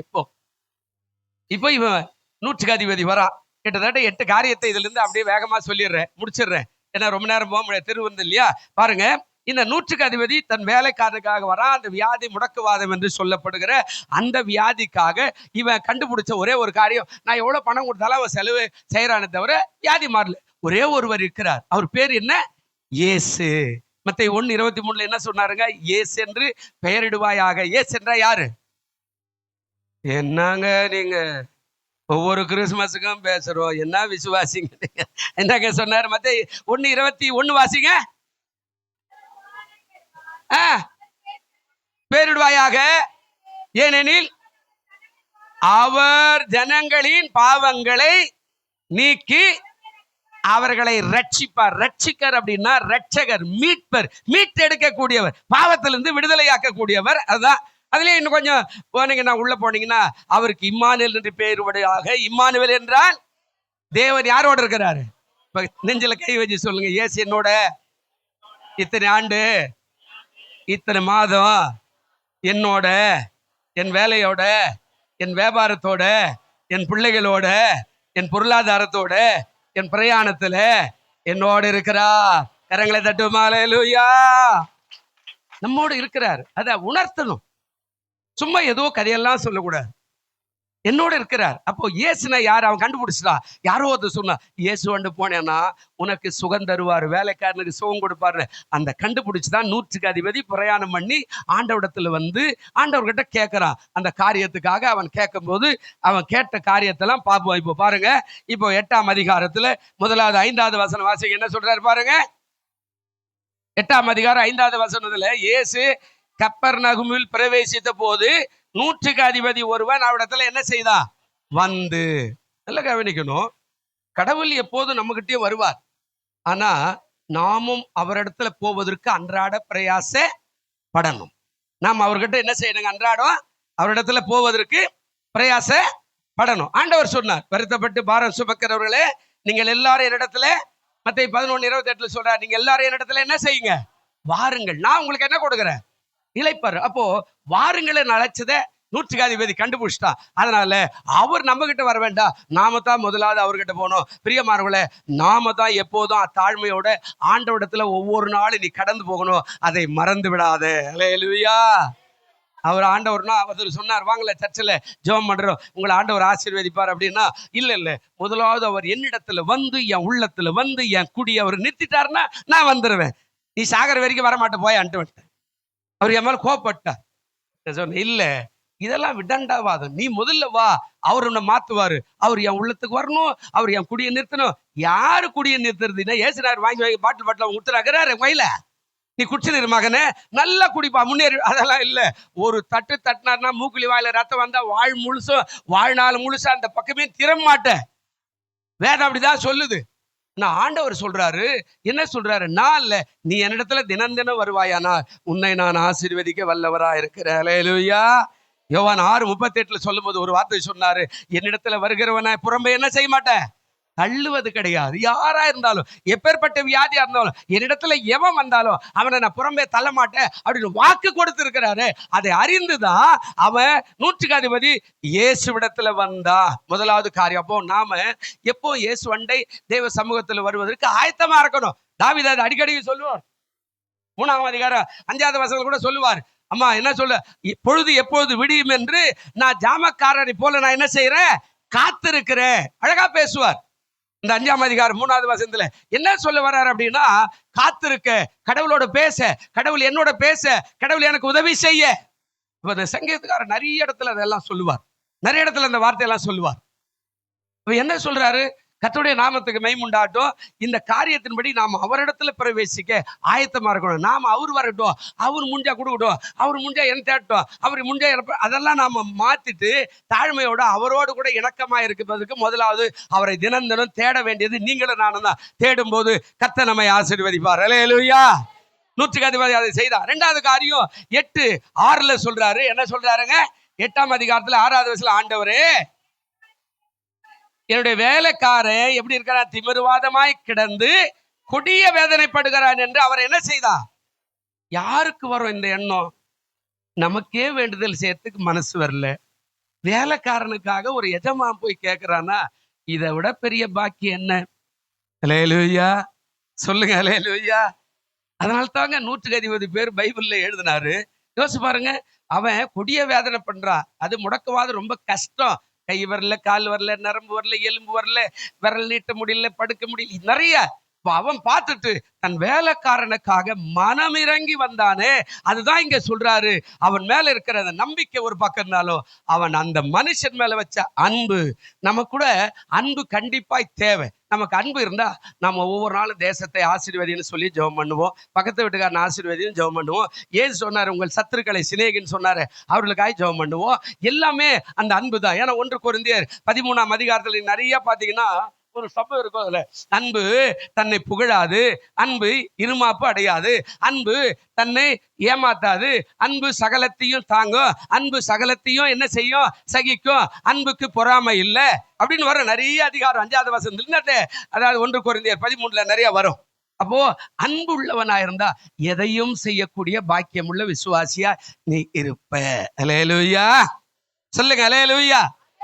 அன்பு இல்லைன்னா எவன் செத்தா நமக்கு என்ன போயா அப்படின்ற மாதிரி இருப்ப. அன்பு இருந்தா எதையும் செய்யக்கூடிய இளைகுற மனதாக நீ தாழ்மை உள்ளவனாக மாறக்கூடிய வாய்ப்பை ஆண்டவர் கொடுப்பார். 100க்கு அதிபதி அதான் ஒரு வசனம் இருக்குது பாருங்களேன். யாக்கோபு 5:16 என்ன சொன்னாரு பாருங்க. யாக்கோபு 5:16 அவன் வேண்டிக் கொண்டான். எப்படி போய் வேண்டிக் கொண்டான், தன் வேலைக்காரனுக்காக வேண்டிக் கொண்டான். இந்த வசனம் பாருங்க, 5ஆம் அதிகாரம் 16வது வசனம் என்ன சொல்லுது, நல்ல கவனிக்க, நீ சுகமடையும்படிக்கு, நீங்கள் சுகமடையும்படி உங்கள் குற்றங்களை ஒருவருக்கு ஒருவர் என்ன பண்ணுங்க, அறிக்கை. இந்த அறிக்கை ரொம்ப அவசியம். வெள்ளிக்கிழமை கூட சொன்னேன் இல்லையா, ரோமர் 10ஆம் அதிகாரத்துல வரும்போது சொல்றார், அறிக்கை. ரட்சிக்கப்பட வேண்டுமானா அறிக்கை செய்யணும், விசுவாசிக்கணும் உள்ளத்துல. இந்த 2 காரியம் செஞ்சா நீ ரட்சிக்கப்பட்டுருவேன். அறிக்கை செய்ய, இயேசு உயிரோடு இருந்தார், எனக்காக உயிரோடு இருந்தா, இன்னும் உயிரோடு இருக்கிற அப்படின்னு சொன்னா நீ ரட்சிக்கப்பட்டுருவ. அவர் சொல்றார், உங்கள் குற்றங்களை ஒருவருக்கு ஒருவர் அறிக்கை இட்டு ஒருவருக்காக ஒருவர் என்ன பண்ணுங்க, ஜெபம் பண்ணு. ஒருவருக்காக ஒரு, நீ உனக்காக எனக்காக அப்படின்னு மாறி மாறி ஜெபம் பண்ணுங்க. நீதிமான் செய்யும் ஊக்கமான வேண்டுதல் மிகவும் எப்படி இருக்குதாங்க, பலன் உள்ளதா. நீதிமானா இருந்தா, அதான் முதல்ல சொல்லிட்டு 26ஆம் சங்கீதம் 1வது வசனம் சொன்ன, என்ன நியாயம் விசாரியோ, என் உத்தமத்துல நடக்கிறேன், நான் டெய்லி ஆண்டவர் என்ன செய்திருக்கிறேன், நம்பி இருக்கிறேன், நான் ஒருபோதும் என்ன பண்ண மாட்டேன், தள்ளாட. அல்லேலூயா. நீங்க பேசினா தான் நான் பேசுவேன், நீங்க பேசலைன்னா முடிச்சிருக்கேன்னு அர்த்தம். அல்லேலூயா சொல்லுங்க. அல்லேலூயா. அப்போ நம்ம பேசுங்க, சர்ச்சில் உட்காந்து நல்லா பேசுங்க. அவர் சொல்றாரு அந்த காரியத்தை தான் இங்க சொல்றாரு. ஒருவருக்காக ஒருவர் ஜெபம் பண்ணுங்க, நீதிமான் செய்யும் ஊக்கமான ஜெபம் மிகவும் எப்படி இருக்குதாங்க, பலன், நல்ல ஸ்ட்ராங்கா இருக்குதா. நீதிமான் இல்ல உத்தமத்தை கலையறா, டெய்லி நியாய விசாரிக்க ஆண்டவர்கிட்ட கேட்கறா. அடுத்த காரியம் அவன் கர்த்தரை எப்போது நம்பி இருக்கிறா. அடுத்த காரியம் அதாவது நான் தள்ளாடுவதிலிருந்து அறிக்கை செய்யறானே, இந்த காரியத்தை செய்தா உன் ஜெபம் நீ யாருக்கு ஜெபம் பண்ணாலும் அது பலனுள்ளதா இருக்கும். அல்லேலூயா. நீ தான் நீதிமான். நீ அடுத்தவரை பார்த்துக்காத அவர் எவ்வளவு பெரிய நீதிமானுப்பா, ஆஹா ஓஹோ. உன்ன நீதிமானா தான் நீ எங்க உட்காந்து ஜெபம் பண்ணாலும் உன் குடும்பம் ஆசீர்வதிக்கப்படும், பிள்ளைகள் ஆசீர்வதிக்கப்படுவார்கள், பெற்றோர் ஆசீர்வதிக்கப்படுவார்கள். உலகமே உன் ஆசீர்வாதமான பாத்திரமாக பார்க்க ஏதுவாக மாறும். அப்ப நீ தான் நீதிமான். நீ நீதிமானா மாறுறதுக்கு எப்போ வழி, ஆராய்ந்து பார். மூணாவது அவன் எப்படி பண்ணா, அதாவது 8ஆம் அதிகாரம் 7வது வசனத்தில் சொல்றாரு ஒரு வார்த்தை. என்ன சொன்னாருங்க, அதற்கு இயேசு நான் வந்து அவனை என்ன பண்றேன், ஏங்க வேதத்துல சொல்றாரு, எங்கே 2-3 பேர் இருக்கிறீர்களோ அங்க என் நாமத்தினால என்னுடைய ஆவியானவர் உங்கள் நடுவில் என்ன பண்ணுவாரு, வாசம் பண்ணுவார் அப்படின்ட்டார். அப்போ நீ போய் இன்னொரு ஆளோட சேர்ந்து ஜெபம் பண்ணேன்னா நான் அந்த நடுவில் உன்னோடு கூட இருக்கிறேன், உன்னோட சேர்ந்து நானும் ஜெபிக்கிறேன் அப்படின்னு சொல்றாரு. அப்போ அடுத்த 3வது காரியம் என்ன சொல்றா, நான் வருகிறேன் போ, கூப்பிட்டாரு. நம்ம ஆண்டவர் பேசுகிற ஒரு தெய்வம். அல்லேலூயா. பழைய காலத்துல ஒரு பாட்டு கூட பாடுவாங்க. ஆமா, பழைய காலத்துல அந்த பாட்டு கூட பாடுவாங்க. கல்லும் மண்ணும் எம் கடவுள் அல்ல, கையில் சீத்திரம் தெய்வம் அல்ல. கல்லும் மண்ணும் எம் கடவுள் அல்ல, கையில் சீத்திரம் தெய்வம் அல்ல. ஆவியோடோ உண்மையோடோ ஆதிதேவனை வணங்கிடுவோ. ஆவியோடோ உண்மையோடோ ஆதிதேவனை வணங்கிடுவோ. நிகரே இல்லாத சர்வேசா திகழோ ஒளி பிரகாசா. நிகரே இல்லாத சர்வேசா திகழோ ஒளி பிரகாசா. அல்லேலூயா. போய் அழைச்சான், நான் வரேன் உன் வீட்டுக்கு போ அப்படின்னு சொல்லிட்டாரு பாருங்க. இதை விட பெரிய பாக்கியம் என்ன? அல்லேலூயா. சங்கீதம் 145:18 ஒரு வார்த்தை சொல்றாரு பாருங்களேன். சங்கீதம் 145:18 இருக்குதா பாருங்க. சீக்கிரம். தம்மை நோக்கி என்ன சொல்றாருங்க, கூப்பிடுகிற யாவருக்கும், உண்மையாய் தம்மை நோக்கி கூப்பிடுகிற யாவருக்கும் கர்த்தர் தூரமாய் இருக்கிறார். அப்படிதானங்க, தூரமா தான் இருக்கிறார். எங்க இருக்கிறார், எங்க இருக்கிறார், இல்ல சொல்லுங்க, எங்க இருக்கிறார் தம்பி, எங்க இருக்கிறார்? என்னங்க வசனம் என்ன சொல்லுங்க, தூரமா இருக்கிறாரா? எங்க இருக்கிறார்? சமீபமான எங்க இருக்கிறார்? என்னங்க அவர் கூப்பிட்டாக்க பக்கத்திலே சொல்லி முதுகு அப்படி தட்டி, அங்கேயாம் பார்த்துருக்கிற, நான் உன் பக்கத்துல தான் இருக்கிறேன். அல்லேலூயா. அங்கேயாம் பார்த்துருக்க, நான் உன் பக்கத்துல தான் இருக்கிறேன். நீ சொல்ற என் புருஷன் விட்டான், என் பிள்ளை விட்டான், என் மருமக விட்டுட்டா, என்னை அவ விட்டுட்டா, என்னையும் விட்டுட்டா, நான் என்ன பண்ணுவேன்? பக்கத்துல சொல்றாரு, மகளே நான் இருக்கிறேன், உன் தகப்பன் உன் தாயை கைவிட்டாலும் நான் உன்னை சேர்த்து கொள்ளுவேன். நான் உன்னை என்ன செய்வேன்? சேர்த்து கொள்ளுவேன். நான் பக்கத்துல இருக்கிறேன். அழகா சொல்றாரு ஆண்டவர். சொல்றாரு, உண்மையாய் தம்மை நோக்கி கூப்பிடுகிற யாவருக்கும் எப்படி இருக்கிறாரா? கர்த்தர் எங்கிறாரா? சமீபமாய், பக்கத்துல, அருகில. ஆனா நாம எங்கேயோ தேடுறோம், போய் அங்க இருப்பாரா, இங்க இருப்பாரா, இங்க இருப்பாரா. இல்லைங்க, உட்கார்ந்து அறிக்கை செய்து பார், கர்த்தர் உன் அருகிலே தான் இருக்கிறார். அல்லேலூயா. அதனால்தான் சொல்ல நான் வரேன் அப்படின்ட்டார். இப்போ பாருங்க, 8வது வசனம் வாசிங்கன்னா இவன் ஒரு வார்த்தை சொல்லிட்டான். வாசிக்க என்ன சொல்றாரு பாருங்க. 100க்கு அதிபதி, ஆண்டவரே நீ எல்லாம் என் வீட்டுக்கெல்லாம் வரக்கூடாது, நீர் ஒரு வார்த்தை மாத்திரம் சொல்லும், அப்போது என் வேலைக்காரன் சொசமாவா. இப்ப ஆண்டவர் கிட்ட இவன் கேட்கறா, நீங்கெல்லாம் ஒண்ணும் வர வேண்டாம், நீர் எவ்வளவு பெரிய தேவன், அண்ட சராசரங்களை உண்டாக்கின ராஜாதி ராஜாவும் கர்த்தாதி கர்த்தாவும் இருக்கிற நீ என் வீட்டுக்கு வந்து ஒன்றும் உட்கார்ந்துறதெல்லாம் இல்லை ஆண்டவரே, நானும் உங்க வீட்டுக்கு வரத்துக்கு வரல. அதுக்கப்புறம் அடுத்த வசனம் சொல்றா, ஆனா ஒரே ஒரு காரியம் செய்யுங்க. என்ன காரியம்பா? ஒரு வார்த்தையை சொல்லும். இங்கிருந்து அந்த வார்த்தை அங்க சென்று என் வேலைக்காரன் என்ன ஆயிடுவா? இந்த விசுவாசம் உனக்கு இருக்குதா? பக்கத்துல இருக்கிற கைப்பிடிச்சு சொல்லுங்க, உங்களுக்கு இருக்குதா? பாஸ் வரலன்னா அதுக்கே பெரிய கதையெல்லாம் பண்றோம் நம்ம, அப்படிதானே? பாஸ் சரியில்லையா, நம்ம அவரெல்லாம் என்னையா பாஸ் கூப்பிட்டாலே வரமாட்டேன்றார். இப்ப இவன் சொல்றா, நீங்க வர வேண்டாம் ஐயா, எனக்கு அவ்வளவு அபாரமான விசுவாசம் இருக்குது. என்ன விசுவாசம்? உங்க வாயிலிருந்து வருகிற ஒரு வார்த்தை. இத அப்படியே வச்சுன்னு சங்கீதம் 33:9 வாங்க. என்ன சொல்றாரு பாருங்க. சங்கீதம் 33:9 என்ன சொன்னார் பாருங்க. என்ன சொன்னார் வாசிங்க. அவர் சொல்ல ஆகும், அவர் கட்டளையிட. என்னையா பெரிய காரியம் இது, இந்த மாதிரி எதனா நடக்க முடியுமா? இவ சொல்றா, நீங்க வராதீங்க, நான் அவ்வளவு பெரிய ஆளு இல்ல. ஆமா, நான் என் வீட்டுல உட்கார வச்சு கூட பராமரிக்கிற அளவுக்கு நான் ஒன்னும் பெரிய ஆளு கிடையாது. 100 பேருக்கு சோல்ஜர், ராணுவத்துல வேலை செய்யறான், சம்பளம் இருக்கிறது, வீடு இருக்கிறது, குதிரைப்படை இருக்கிறது, இவனுக்கு பாதுகாப்பு இருக்கிறது. இவன் சொன்னா 100 பேர் வேலை செய்யறதுக்கு 100 வேலையாட்கள் இருக்கிறான். இவ்வளவு பெரிய அதிகாரத்தை உள்ளவன். அவன் சொன்னா, நீங்கெல்லாம் வர வேண்டாம் ஆண்டவரே, எனக்கு ஒரு விசுவாசம் இருக்குது. உங்க வாயிலிருந்து பிறக்கிற ஒரே ஒரு வார்த்தை நீங்க சொன்னா ஆகும். நீங்க சொன்னா அல்லேலூயா. என்ன சொல்றாருங்க? நீ ஒரே ஒரு வார்த்தை சொல்லும், அப்போது என்னுடைய வேலைக்காரன் என்ன ஆயிடுவா? இந்த விசுவாசம் உனக்கு எனக்கு இருந்தா, நாம என்ன பெரிய வியாதியில் இருந்தாலும் உன் கையை வலது கைத்தை வியாதி மேல வச்சு கண்ணீரோடு அழுதியானா உன் வியாதி மாறிடும். ஏன் தெரியுமா? அவர் ஒரு வார்த்தை சொன்னா போதும், அந்த ஒரு வார்த்தை உன் வாழ்க்கை முழுவதும் ஆசீர்வாதத்தை கொண்டு வந்துடும். ஆனா ஒரு வார்த்தை சொல்றதுக்கு நமக்கு ஆண்டவர்கிட்ட கேட்கறோமா? அந்த வார்த்தையில இன்னொரு வசனம் கூட சொல்ற பாருங்க. 107ஆம் சங்கீதம். அந்த ஒரு வார்த்தை என்ன வார்த்தை? 107ஆம் சங்கீதம் 20வது வசனம் வாசிங்க. என்ன சொல்றாரு சீக்கிரம்? 107:20 இல்லையா? அவர் தமது வசனத்தை அனுப்பி அவர்களை குணமாக்கி அவர்களை அழிவுக்கு என்ன செய்யறாரு? குணமாக்குறாரு. எங்க? நல்லா சொல்றாரு, அவர்களை அழிவுக்கு என்ன செய்யறாருங்க? தப்பு வைக்கிறார். எப்போ? வார்த்தை போ. வேதம் ஒரே ஒரு வார்த்தை சொல்றார், அவர் சமீபத்துக்கு மாத்திரம் தேவன் அல்ல, தூரத்துக்கும் தேவனாயிருக்கிறார். நீ முதல்ல அவரை கண்டுபிடிக்கணும். யார் அவரு? சும்மா ஏசினார் அதை பார்த்து சும்மா இருக்க மாட்டாரு. வாங்க வாங்கன்றாரு, ஜபன்றாரு, ஸ்பெஷல் கூட்டன்றாரு. ஆமா, இந்த ஜபத்துக்கு அந்த ஜபத்துக்கு எதுக்கு போகணும்? அங்க போனா எனக்கு என்ன லாபம்? அதையெல்லாம் நீ ஆராய்ந்து பார்க்கணும். எதுக்கு ஏசினார் பைபிள் கொடுத்தாரு? அந்த பைபிள் எனக்கு என்ன வச்சுக்கிறாரு? என் குடும்பத்துக்கு என்ன வச்சு ஆராய்ந்து பார்க்கணும். சும்மா பைபிள் வச்சுக்கிட்டு இப்படி வெள்ளஞ்சல்லியமா போட்டுக்கிட்டு அப்படி வந்துட்டு அதெல்லாம் இல்லை. எனக்கு என்ன பிரயோஜனம்? அது சொன்னாரு. ஒரே ஒரு வார்த்தை வேலைக்காரனுக்கு சொல்றார், நீ வார்த்தையை மட்டும் சொல்ல ஆண்டவரே, அது அப்படியே மின்னலை போல பிரவாகித்து என் வேலைக்காரன் எங்க இருந்தாலும் அவனை சுகமாக்கி விட. அதனால தான் சொன்னார், நீ சொல்ல ஆகும், நீ கட்டளையிட நிற்கும்.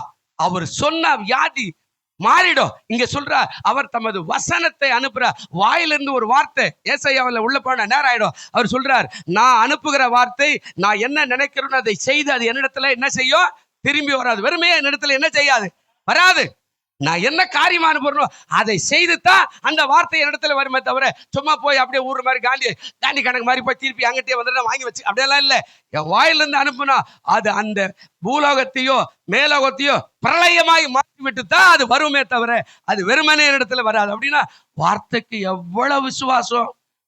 நீங்க வார்த்தை பேசுறீங்களே, இன்னொருத்தரை பார்த்து அவன் ஆமா அவன் அவ்வளவுதான், அவன் கால் அவன் இப்படித்தான் ஆய்வான், அவன் இப்படித்தான். எச்சரிக்கையாயிரு. வார்த்தை பேசாத. உன் நாவில் அதிகாரத்தை கொடுத்துக்கிறார். அடுத்தவரை சொல்லு, நீ மார்த்தாளை போல இருப்ப மகளே. அடுத்தவரை சொல்லி, நீ யோசுவாய் போல இருப்ப மகனே. நீ வாழ்ந்து வாழ்ந்து வாழ்ந்து சுகமா இருப்ப அப்படின்னு வாழ்த்திப்பார். அது உனக்கு ஆசீர்வாதமா இருக்கும், அவனுக்கு ஆசீர்வாதமா. நீ அவனை பார்த்து அவன் இப்படிதான் சாவான், அவன் இப்படிதான் போவான், அவன் நகருக்கு தான் போவான், அவனை யாரை தூக்க மாட்டான், நீ தாய் தப்பில்ல, நீ சோறு இல்லாத, நீ நடு ரோட்ல தான்.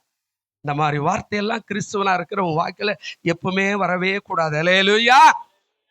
அதனால தான் சொன்னார், பாட்டு கூட பாடினார்ல, ஒரு வார்த்தை சொல்லும் கர்த்தாவே எங்கள் வாழ்க்கை எல்லாம் செழிப்பாகுமே.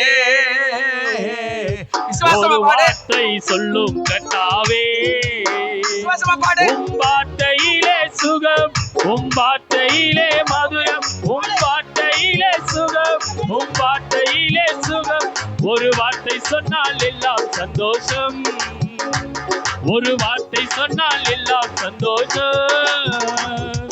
ஒரு வார்த்தை சொல்லும் கர்த்தாவே எங்கள் வாழ்க்கை எல்லாம் செழிப்பாகுமே. ஆமென். ஒரு வார்த்தை சொல்லும் கர்த்தாவே. பிச்சைக்காரனா நீ பேசவே கூடாது. அல்லேலூயா. இதுதான் பொன்முட்டை இடுகிற வாத்து. இதை வச்சுக்கிட்டு சோத்திரம், அவருக்கு பிராப்தம் இல்லை, என் பொண்ணு கல்யாணம், என் பிள்ளை கல்யாணம், அதெல்லாம் ஒன்றும் இல்லை, என்ன பண்ற, அப்படியெல்லாம் நீ பேசினேன்னா கடைசி வரைக்கும் நீ அப்படிதான் இருப்ப. யாரும் சொல்லியிருப்பாங்க. நான் இந்த வேதத்தை சுமந்து 1990 ராஜீவ்காந்தி சாகத்துக்கு முன்னாடி நான் வரேன் இந்த ஊருக்கு. பைபிள் எடுத்துக்கிட்டு ஒருத்தர் எதிர்க்க வர்றாரு, ஒரு பாஸ்டர் வெள்ளிஞ்சல் மடி போட்டுக்கிட்டு அப்படி கம்பீர மாடி வச்சுக்கிட்டு, சோத்திரம் எங்க போறீங்க, ஏன் சண்டைக்கு போறையா, என்ன பண்ண போற, இல்ல என்ன ஒரு பாச கூட்டுக்கிறாரு ஊழியம் ஜெயத்துக்கு, எப்படியா எங்க போனாலும் உருப்பட மாட்டேன், எங்க நான் உருப்பை, இங்க இருக்குல்ல, அங்க இல்ல, இங்க இல்ல, அங்க போய் என்ன பண்ண போற அப்படின்னா, தப்பாயு மனுஷா போறதே முதல்ல போற, இப்படி ஒரு வார்த்தையா சொல்லுவாருன்னு. சரி பரவாயில்லங்க ஐயா, ஜெபம் பண்ணீங்க ஐயான்ட்டு போயிட்டேன். 25 ஆண்டு 26வது ஆண்டு கழிச்சு நான் மறுபடியும் சென்னையில இருந்து அரக்கோணம் போறேன். இப்ப அந்த பாஸ்டர் என் கூட வர, முடிச்சுட்டு வேலையை முடிச்சுட்டு சென்னையில வரேன். அந்த பாஸ்டர் மறுபடியும் அவரை சந்திக்கிறேன், அதே ரயில்வே ஸ்டேஷன்ல, அதே சென்னைக்கு போற ட்ரெயின்ல சந்திக்கிறேன். அவர் பார்த்துட்டார், நானும் அவர் பார்த்து திரும்பி, யாருக்குன்னு சாபம் கொடுத்தாலும் மறுபடியும் ஒரு சாபம் கொடுத்தாருன்னா நமக்கு எதுக்கு இதெல்லாம் வம்பு அப்படின்னு அவரை பார்த்துட்டு அந்த மூலைல போய் இப்படி திரும்பி உக்காந்துக்கிறேன். அவர் கண்டுபிடிச்சி நேரம் வந்து தோல்மல் கைப்பட்டு, தம்பி எப்பா மாட்டிட்டுன்னு அவர் சொன்னார். எங்க போறீங்க, சென்னைக்கு போறேன். இப்ப என்ன பண்றேன், ஊழியம் சார். என்ன ஊழியம், சபை ஊழியம். எவ்வளவு பேர் இருக்கிறாங்க, ஒரு கிட்டத்தட்ட ஒரு 85 பேர் இருப்பாங்க. நான் சொல்றது ஒரு 25-30, அதாவது 25, 15, 16 வருஷத்துக்கு முன்னாடி இருக்கும், நான் ஞாபகம் இல்லை, இருக்கிறாங்க. அப்படியா, பரவாயில்லையே, கர்த்தர் உன்னை ஆசீர்வதிக்கிறாரா, வெரி குட் வெரி குட். ஒரு நாளைக்கு நம்ம சர்ச்சுக்கு வந்துட்டு போங்களேன், ஜெபம் பண்ணுங்களேன். அப்படியா ஐயா, கட்டாயம் வர ஐயா, கர்த்தர் ஆசீர்வதிப்பார். அல்லேலூயா, சொல்லுங்க அல்லேலூயா. இங்க சொன்னாரு ஒரே ஒரு வார்த்தை, நீ சாபம் விட்டால் அது சாபமாயிருக்கும், நீ ஆசீர்வதித்தா அது என்னவா இருக்கும், உன் பிள்ளையாட்டம் யாராகட்டும் சபிக்காத. உன் நாவுல அதிகாரம் இருக்குது, சாபம் கொடுக்காது. அண்ணனோ தம்பியோ நம்மள வந்து பார்க்கல, நமக்கு சொத்து கொடுக்கல, நமக்கு பணம் கொடுக்கல, அவன் உருப்படவே மாட்டான். அவன் பொண்டாட்டி அவன் விட்டுட்டான் போவான், அவன் இப்படி ஆயிடுவான், அவன் மாமியாரா, அவன் மருமகளா, அவன் இப்படிதான். இதெல்லாம் பேசவே பேசாத. முடிஞ்சா வாழ்க்கை எங்க இருந்தாலும் நான், அதான் உலகத்துல சொல்லுவான், பெத்த மனம் பித்து பிள்ளை மனம் சொல்லியா, பிள்ளை மனம் என்ன, பிள்ளை பத்தவங்க சொல்லியா, பிள்ளை மனம் எப்படி இருக்கும், அவன் ஆட்சாலம் பேசினால நாய பேயனா கூட என் பிள்ளை எங்க நான் நல்லா இருக்கட்டும்பா போப்பா. லேலுயா, நீ வாழ்த்தினர் உன் பிள்ளை எங்க இருந்தாலும் எப்படி இருப்பா, நல்லா இருப்பான், நல்லா இருப்பா. ஆண்டவரை சொல்றார், யார் திட்டினாலும் இயேசு சொல்றார், நீங்கள் வாழ்ந்து சுகித்திருங்கள். லேலுயா. பவுல் எழுதும்போது சொல்றார், பிரியமானவனே, எப்படி வாழ்த்துறார் இயேசுனார் உன்னை, பிரியமானவனே, பிரியமானவனே, உன் ஆத்துமா வாழ்வது போல எல்லாவற்றிலும் வாழ்ந்து சுகமாயிருக்கும்படி நான் கடவுளிடத்துல என்ன செய்யறேன். முடிஞ்சா இந்த வார்த்தையை உங்க பையனுக்கோ மருமகளுக்கோ பேரனுக்கோ பேத்தியோ மாமியாருக்கோ மாமனாருக்கோ சகோதரனுக்கோ உடன்பருக்கோ அடுத்தவனுக்கோ ஆபீஸ்ல வேலை செய்ற எல்லாரையும் வாழ்த்துங்க, அவங்க நல்லாவே இருப்பாங்க. அல்லேலூயா. அதனாலதான் கேட்டான், ஒரு வார்த்தை சொல்லையா, என் வேலைக்காரன், உனக்கு அந்த விசுவாசம் இருக்குதா, ஒரு வார்த்தை சொன்னா போதும். எங்க பாஸ்டர் ஒரு வார்த்தை இங்கிருந்து ஜெபம் பண்ணி சொன்னா, போ மகளேன்னா நீ நல்லாவே இருப்ப. அல்லேலூயா. ஆனா நமக்கு அந்த விசுவாசம் வரணும். பாருங்க, 100க்கு அதிபதி அடுத்த காரியம் என்ன சொல்றாரு, 8ஆம் அதிகாரம் 10வது வசனம் வாசிங்க. இயேசு இதை கேட்டு என்ன பண்ணிட்டாரு, ஆச்சரியப்பட்டுட்டாரு. நமக்கு பின் செல்லுகிறவர்களை நோக்கி, இஸ்ரவேலுக்குள்ள நான் இப்படிப்பட்ட விசுவாசத்தை என்ன செய்யல, அது ஒரு பெரிய விசுவாசமா ஆண்டவர் சொல்றாரு. இஸ்ரவேல்னா நீங்களும் நானும் தான். பைபிள் எடுத்து ஞானசாலை எடுத்து மாசக்கணக்கா வருஷக்கணக்கா சபையில இருந்து நம்ம ஆராதிக்கிறவங்க, பாடுறவங்க, பேசுறவங்க, கேட்கறவங்க, நாம கிறிஸ்துவ மார்த்தாட்டிக்கு சொல்றோமே, அவர்களை பார்த்து சொல்றாரு, இஸ்ரவேலுக்குள்ள நான் இப்படிப்பட்ட விசுவாசத்தை, என்னையா விசுவாசம், புறஜாதியா இருந்தா நான் வரேன் வீட்டுல வந்து ஆசீர்வாதம் சொல்றேன், அவன் சொல்லிட்டான் நானும் தகுதி இல்லை, நீ என் வீட்டுக்கு வர்றதுக்கு அவ்வளவு பெரிய சாதாரண சின்ன ஆளும் கிடையாது இப்படின்னு சொல்லிட்டு ஒரே ஒரு வார்த்தை சொல்லி என் வேலைக்காரன் பிழைப்பான்னு சொல்றேன். இந்த விசுவாசம் இஸ்ரவேலுக்குள்ளும் இல்லையே. ஐயா, உனக்கு இந்த விசுவாசம் இல்லைன்னா ரொம்ப ரொம்ப கஷ்டம்.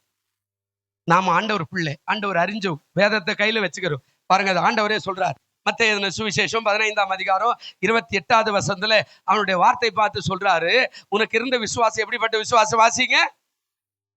இயேசு அவருக்கு பிரதியுத்தரமாக, ஸ்ரீயே உன் விசுவாசம் எப்படி போதும், உன் விசுவாசம் எப்படிங்க, பெரிய விசுவாசம். அப்படிதான் நீ விசுவாசியா இருக்கணும். வளர வளர வளர வளர வளர அப்படியே நீங்க மாஞ்செடி வச்சு பாருங்க, 3 வருஷத்துல சின்ன ஒரு செடியா இருக்கும்போது 10 காய் தான் இருக்கும். அதுவே 4-5 வருஷம் ஆயிடுச்சுன்னா ஒரு 20-30 காய் இருக்கும். அதுவே இன்னொரு 10 வருஷம் போச்சுன்னா ஒரு வண்டி நிறைய காய் இருக்கும். அதுவே வளர்ந்து கை கேட்டா தூரம் மேல போயிடுச்சுன்னு வச்சுங்களேன், அது ஒரு டன் காய் இருக்கும் பாருங்க. வளர்ச்சி அடைய பெருக்கம் அதிகமா இருக்கும். அதாவது கனிகள் அதிகமா இருக்கும், பூக்கள் அதிகமா இருக்கும், பழங்கள் அதிகமா இருக்கும். அப்போ வாழ்க்கையில நீ வளர வளர வளர வளர உன்னுடைய பெருக்கம், உன்னுடைய ஆசீர்வாதம், உன்னுடைய நன்மை, உன்னுடைய சுகம், உன்னுடைய பலன், உன் ஆரோக்கியம், உன் வார்த்தை எல்லாமே பெரிதா இருக்கணும். அதான் சொல்ற, சிறிய உன் விசுவாசம் எப்படிப்பட்டது? பெரியது. நமக்கு இருக்குதா பெரிய விசுவாசம்?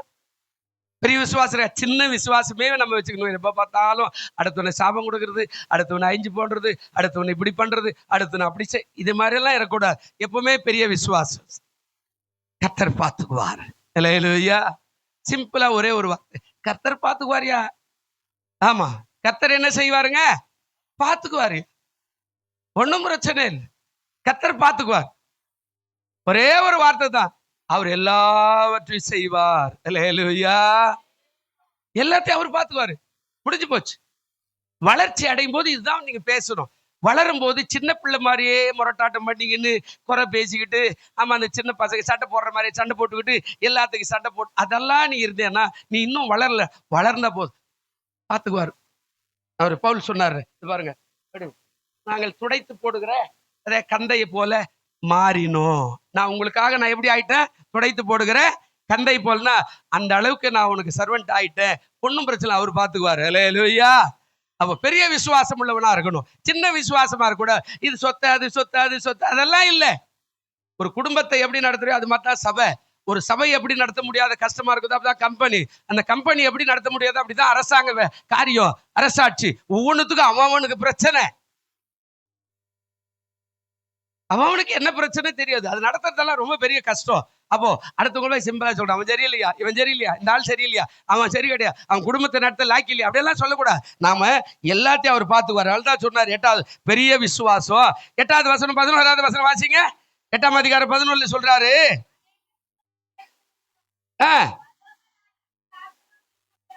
பரலோக ராஜ்யத்துல ஆபிரகாம், ஈசாக்கு, யாக்கோபு என்பதோடு கூட என்ன செய்யறாங்க? பந்தி இருக்கிறாங்க. 12 சொல்றாரு, ராஜ்யத்தின் புத்திரரோ புறம்பான இருள தள்ளப்படுவார்கள், அங்கே அழுகையும் பற்கடிப்பு உண்டாயிருக்கும் என்று உங்களுக்கு. அவனுக்கு இருக்கிற பெரிய விசுவாசியா இருக்கிற உனக்கு இல்லை அப்படின்னா நீ அழுகையும் பற்கடிப்போ உள்ள இடத்துக்கு தள்ளப்படுவேன்னு ஆண்டவர் வேதனையா சொல்லிட்டு போயிட்டார். அவனுக்கு இருக்கிற விசுவாசம் என்ன? அவன் அங்கிருந்து வந்தான், வேலைக்காரனுக்கு வரான், தன்னை மேன்மை விட்டான், தன் அதிகாரத்தை விட்டான், தன்னுடைய அந்தஸ்து விட்டான், தன்னுடைய இராணுவ தளபதின்றதே மறந்துட்டு தான் வேலைக்காரனுக்காக ஓடி வந்து ஆண்டவர் விட்டு கேட்கிறான், என் வேலைக்காரனுக்கு ஒரு அற்புதம் செய்யுங்க. சரி நான் வரேன்டானா கூட அவன் சொல்றான், நீங்க வர வேண்டாம், எனக்கு நம்பிக்கை அபாரமா இருக்குது, எனக்கு விசுவாசம் அபாரம் இருக்குது. நீங்க பேசுற ஒரே ஒரு வார்த்தை இந்த உலகத்தையே பரட்டி போடும். என் வேலைக்காரனை சுகமாக்க மாட்டீங்களா? அது முடியும், நிச்சயமா பேசுங்க அப்படின்னா அந்த வார்த்தை தான் சொல்லுது. நேரா கடந்து சென்று அவனை சுகமாக்கும் போது இப்ப ஆண்டவர் நம்ம மேல வராரு. எப்படி சொல்றாரு? என்ன பேசுறாரு? நீங்க எல்லாம் இருள தள்ளப்படுவீங்க. எத்தனை வருஷம் விசுவாசி நீங்க? கை பிடிச்சு கேட்டோம்னா சொல்லுவீங்கல்ல, நான் ஞானஸ்தானம் எடுத்து 30 வருஷம், 50 வருஷம், என் அனுபவம், உன்னுடைய வயசு, அப்படியெல்லாம் கதையெல்லாம் பேசுறோம் இல்ல. இப்ப ஆண்டவர் சொல்றாரு, நீங்க அந்த விசுவாசம் உனக்கு இல்லைன்னா நீங்க இருள தள்ளப்படுவீங்க. அல்லேலூயா. இப்ப நீங்க எத்தனை பேரு ஆதியாகமத்தை முதல்ல இருந்து வெளிப்படுத்தல் வரையில் ஒரு 10 முறை வாசிச்சிருக்கிற ஆள் யாருன்னா இருக்கீங்களா? ஒரு எத்தனை பேர் இருப்பீங்க? எவ்வளவு பேர் இருப்பீங்க? உன் கையில பைபிள் கொடுத்துக்கிறாரு, இந்த பைபிளை நீ வாசிக்கிறதோட வேற என்னத்தை வாசி என்ன பிரயோஜனம்? இதை நீ வாசித்து இதுல யார் யார் என்னென்ன பண்றா நீ தெரிஞ்சுக்கிட்டியானாதான் நீ பெரிய விசுவாசியாய் மாறிடுவே. அல்லேலூயா. அப்ப நீ வாசிக்கவே இல்லையே, அப்புறம் எப்படி பெரிய விசுவாசி ஆயிடுவே? யோசிச்சு பாருங்க. உனக்கு வார்த்தையே தெரியலையே, அவனுக்கு தெரியுதே, அவன் கண்டுபிடிச்சுக்கிறானே. ஒரே ஒரு வார்த்தை போதும், என் வேலைக்கார சுகமாயிடுவா, நீ இருக்கிற இடத்துல இருந்தே சொல்லு. நானு அப்ப அவனுக்கு இருக்கிற விசுவாசம் உனக்கு எனக்கு இல்லையே. நாம சொல்றோம், ஏசுனாரு மோசங்க, அவரு நான் கூப்பிட்டா வரமாட்டேன்றாரு, என்கிட்ட வந்து ஜெபம் பண்ண, என் வீட்டுக்கு வரமாட்டேன்றா, என் காப்பி குடிக்க மாட்டேன்றாரு, என் டீயை குடிக்க மாட்டேன்றா. என்னங்க கடவுளே, அவர் மாதிரி மோசமான ஆள் யாருமே இல்லை அப்படின்னு நம்ம இன்னும் பேசுறோமே. இஸ்ரவேல் அதானே பேசுனா, 11 வாதைகளை செய்து எகிப்தை முறியடித்து செங்கடல் பின்னாடி போய் நிக்க வச்சாரு. எல்லாரையும் நிக்க வச்ச உடனே செங்கடல் பார்த்து பின்னாடி பார்வனுவா மோசை பார்த்து சொன்னா, என்னையா மோசை அறிவுக்கு உனக்கு கடவுளாய் அவரு எங்களை எல்லாம் கடல்ல தள்ளுறதுக்காக கூட்டின்னு வந்தாரு. உண்டு அப்படின்னு கேட்டானே, அந்த கேள்வி நீங்களும் நான் இன்னும் கேட்டிருந்தா நமக்கு எப்படி சுகம் கிடைக்கும்? இந்த பாப்பா சொல்ற அலையில கூட உங்களால வரல. அல்லேலூயா. சொன்னால 11 அற்புதம் செஞ்சாரு. ஒவ்வொரு அற்புதத்தை செய்து கடைசி தலைச்சான் பிள்ளைகள். இன்னைக்கு கூட அந்த தலைச்சான் பிள்ளைகளை அடிச்சதுனால தான் இந்துக்கள் சொல்லுவான், இடி இருக்குதுன்னா உடனே விமானம் இங்க இருந்தா போச்சது. தலைச்சான் பிள்ளைகளை சாவடிச்சு உன்னை விடுதலை ஆக்கி கொண்டு வந்து செங்கல் எடுத்துனா அங்க பாட்டு பாடிக்குதாலாமா, சந்தோஷம் பொங்குது சந்தோஷம் பொங்குது சந்தோஷம் என்னில் பொங்குது. போதுமா, இரு, நேரம் இல்லை. இப்ப அங்க கடலானது என்ன பண்ணிருக்கணும், பாட்டு பாடி என்ன 11 அற்புதம் செய்த ஒரு 12வது அற்புதத்தை செய்வார்னு பாடிக்கிறோமா இல்லையா? உடனே சொல்றான், மோசே உனக்கு அருகுதாயா, நீ எல்லாம் ஊய்காரனாயா, உன்னை யாரையும் அமிச்சது, நாங்க கேப்பதுல எங்களை கல்லறையில் கொண்டு வந்து செங்கடல கொண்டு வந்த அப்படின்னு சொன்ன. ஆண்டவர் அப்படியே உட்கார்ந்துட்டார். வசனம் இருக்குது 68ஆம் சங்கீதம் நீங்க வீட்டுல போய் 69ஆம் சங்கீதம் வீட்டுல போய் வாசிங்க, 78ஆம் சங்கீதம் நீங்க வீட்டுல போய் வாசிங்க. சொல்ற, நீட்டின கரத்தை தானாகவே மடக்கி கொண்டார். இவர்களெல்லாம் பிள்ளைகள் ஐயா, இவர்களை விடுறா, சாகட்ட மோசேன்னு கேட்கிறார். ஆமா விட்டுரு, நான் எவ்வளவு பெரிய அற்புதம் செஞ்சு வந்து இங்க கொண்டு வந்து உடனே எனக்கு உனக்கு விரோதமா பேசுறானே, இவன் என்ன விசுவாசி, விட்டுடு அப்படின்னார். இங்கேயும் அதை தான் பேசுறார். நீங்க சரியா இல்லைன்னா அழுகையும் பற்கடிப்பும் உள்ள இடத்துக்கு நீங்க கடந்து போயிடுவோம். லூக்கா எழுதின சுவிசேஷம் 13:28. சீக்கிரமா 2 வசனம் இருக்குது, சொல்லி முடிச்சிடுறேன். லூக்கா எழுதின சுவிசேஷம் 13:28 என்ன சொன்னார் பாருங்க, இருக்குதா? நீங்கள் ஆபிரகாமையும் ஈசாக்கையும் யாக்கோபையும் சகல தீர்க்கதரிசிகளும் தேவனுடைய ராஜ்யத்தில் இருக்கிறவர்களாகவும் உங்களையே புறம்பே தள்ளப்பட்டவர்கள காணும் போது உங்களுக்கு அழுகையும் பற்கடிப்போம். அவ்வளவுதான். நீ பெருமையா கிறிஸ்துவன்ற பேரே கிடையாது. உனக்கு விசுவாசம் இல்லை. டெய்லி தூங்கி ஏசுனா குறை, டெய்லி தூங்கியது சபை குறை, டெய்லி தூங்கியது ஊழியக்காரனை குறை, டெய்லி தூங்கியது அவன் சரியில்லை இவன் சரியில்லை நாடு சரியில்லை ரோடு சரியில்லை, இதெல்லாம் நம்ம பேசுறோம். இதெல்லாம் தள்ளிடு, பெரிய விசுவாசமாயிரு, நான் உன்னை ஆசீர்வதிக்கிறேன். அல்லேலூயா. இதுதான் முக்கியம். அதனால தான் சொன்னார், நிச்சயமாக முடிவு உண்டு, உன் நம்பிக்கை முடிவு வரும். உன் நம்பிக்கை ஒரு நாள் தள்ள மாட்டேன், அது நிச்சயமா கிரியை செய்யும். அடுத்த காரியம் சொல்ற, அதாவது 8ஆம் அதிகாரம் 13வது வசனத்தை இப்ப வாசிங்க. 2 காரியம் அதுல என்ன சொன்னாருங்க, பின்பு இயேசு 100க்கு அதிபதியை நோக்கி, நீ போகலாம், நீ விசுவாசித்தபடியே உனக்கு என்ன செய்வது போதும். முதல் காரியம், நீ போப்பா. உன்னுடைய விசுவாசம் பார்த்து நானே ஜர்க்கிட்டேன். ஆண்டவர் சொல்ற, என்னையா உனக்கு இவ்வளவு பெரிய விசுவாசமா, என்ன விசுவாசம் இது, என் மக்கள் கூட அப்படி இல்லையே, நான் என் மக்களுக்காக தானே வந்தேன், அவங்க கூட இல்லை, நீ போகலாம், நீ விசுவாசித்தபடியே உனக்கு ஆக கடவது, நீ என்ன விசுவாசிக்கிறியோ அது உனக்கு நடக்கும். எபிரேய நிருபம் 10ஆம் அதிகாரம் 38வது வசனம் இருக்குதா? அப்படி வாசிப்பா. எபிரேய நிருபம் இருக்குதா பார், 38வது வசனம் 10:38 இருக்குதா? சீக்கிரம். என்னங்க அப்படியே நில்லுமா. இப்ப உங்க நெஞ்சு மேல கை வைங்கம்மா எல்லாரும். ஐயா கை வையா, அல்லது கை வை தம்பி, கை வை.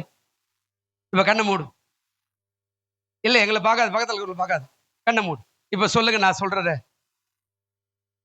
என்னுடைய விசுவாசத்துல நானோ என் குடும்பமோ என் பிள்ளைகளோ என் பேர பிள்ளைகளோ நாங்கள் கர்த்தருக்குள்ளே பிழைத்திருப்போம்.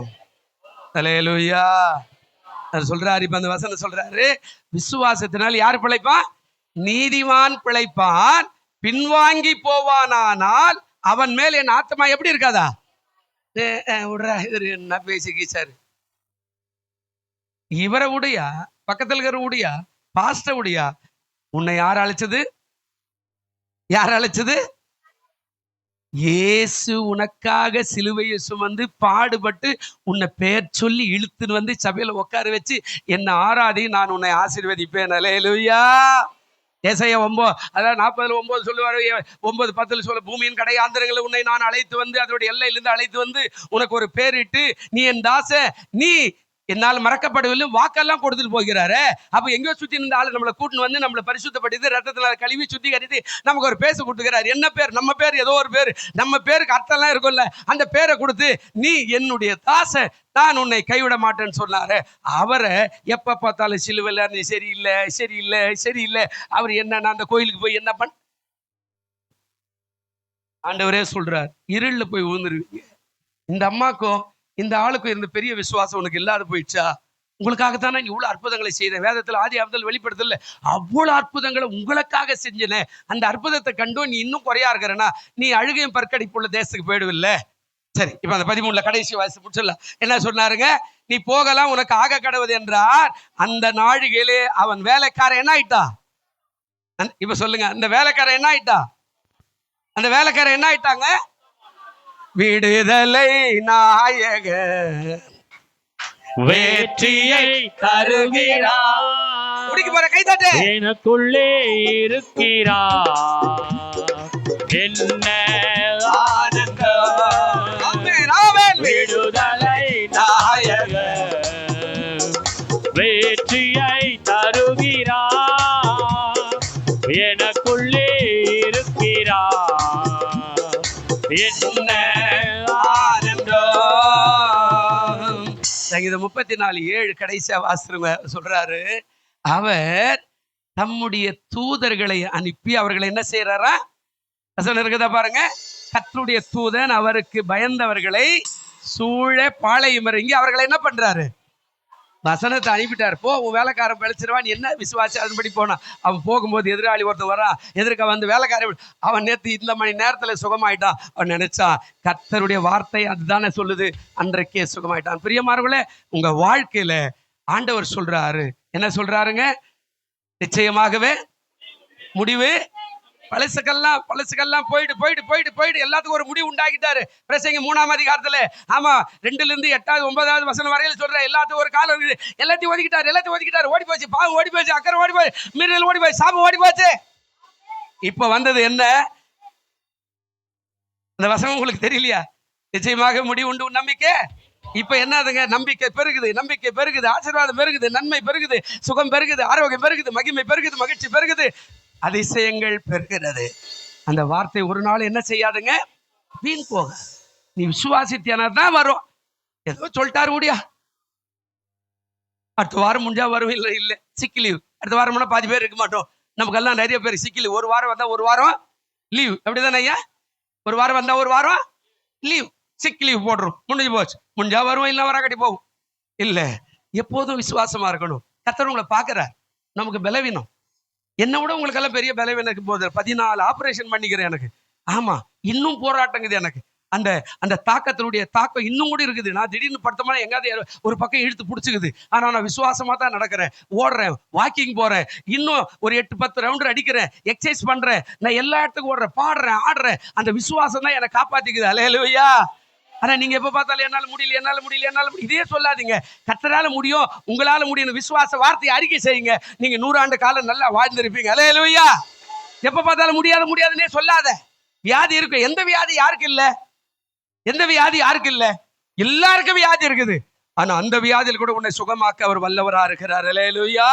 பவுல் கேட்டான், இந்த முள்ளு என்னை விட்டு நீங்கணும்னு சொல்லி கேட்கிற ஆண்டவரே, போ, என் கிருபை உனக்கு போதும். அவ்வளவுதான். வியாதி இருக்கும், சாகர வரைக்கும் அவன் பிரசங்கம் பண்ணா, அற்புதமா காப்பாத்தினார். உன்னை காப்பாற்ற மாட்டாரா? உன்னை அழைச்சவர் சோறு போட மாட்டாரா? உன்னை அழைச்சவர் துணி கொடுக்க மாட்டாரா? உன்னை அழைச்சவர் உனக்கு வாழ்க்கை தர மாட்டாரா? உனக்கு ஒரு கல்யாணம் பண்ண மாட்டாரா? உனக்கு ஒரு பிள்ளை பிறக்காதா? உன் எதிர்காலம் வராதா? குடும்பம் வராதா? கர்த்தர் அற்புதங்களை செய்வார். விசுவாசம் தான் உனக்கு இருக்கணும், பெரிய விசுவாசம். 40 ஆண்டா தனியா தான் படுத்துருக்கிறேன், 4 ரூம்ல தனியா தான் சோதரம் காத்து ஆண்டவரு விட்டார் நினைக்கிறீங்களா? எல்லாம் அவருக்கு தெரியும். உன்னை யார் அழைச்சாரோ அவருக்கு தெரியும். ஆனா விசுவாசம் உனக்கு குறைவா இருந்தா ஒரு நன்மை வராது. பெரிய விசுவாசமா இருக்கட்டும். கர்த்தர் உன்னை ஆசீர்வாதம். நல்ல பிதாவே, இந்த செய்தியை கேட்டுக்கொண்டிருக்கிற, பார்த்து கொண்டிருக்கிற எல்லாரையும் ஆசீர்வதிக்கிறேன். நிச்சயமாக முடிவுண்டு, உன் நம்பிக்கை வீண் போகாதுன்னு சொன்னது போல என்னுடைய நம்பிக்கை வீணாய் போகாதபடி கர்த்தர் ஆசீர்வதியும், கிருபை பாராட்டும். இயேசுவின் நாமத்துல வேண்டிக் கொள்கிறோம் நல்ல பிதாவே. எழுந்திருப்போம். ஒரு பாடல் யாருன்னா பாடுறவங்க பாடுங்க.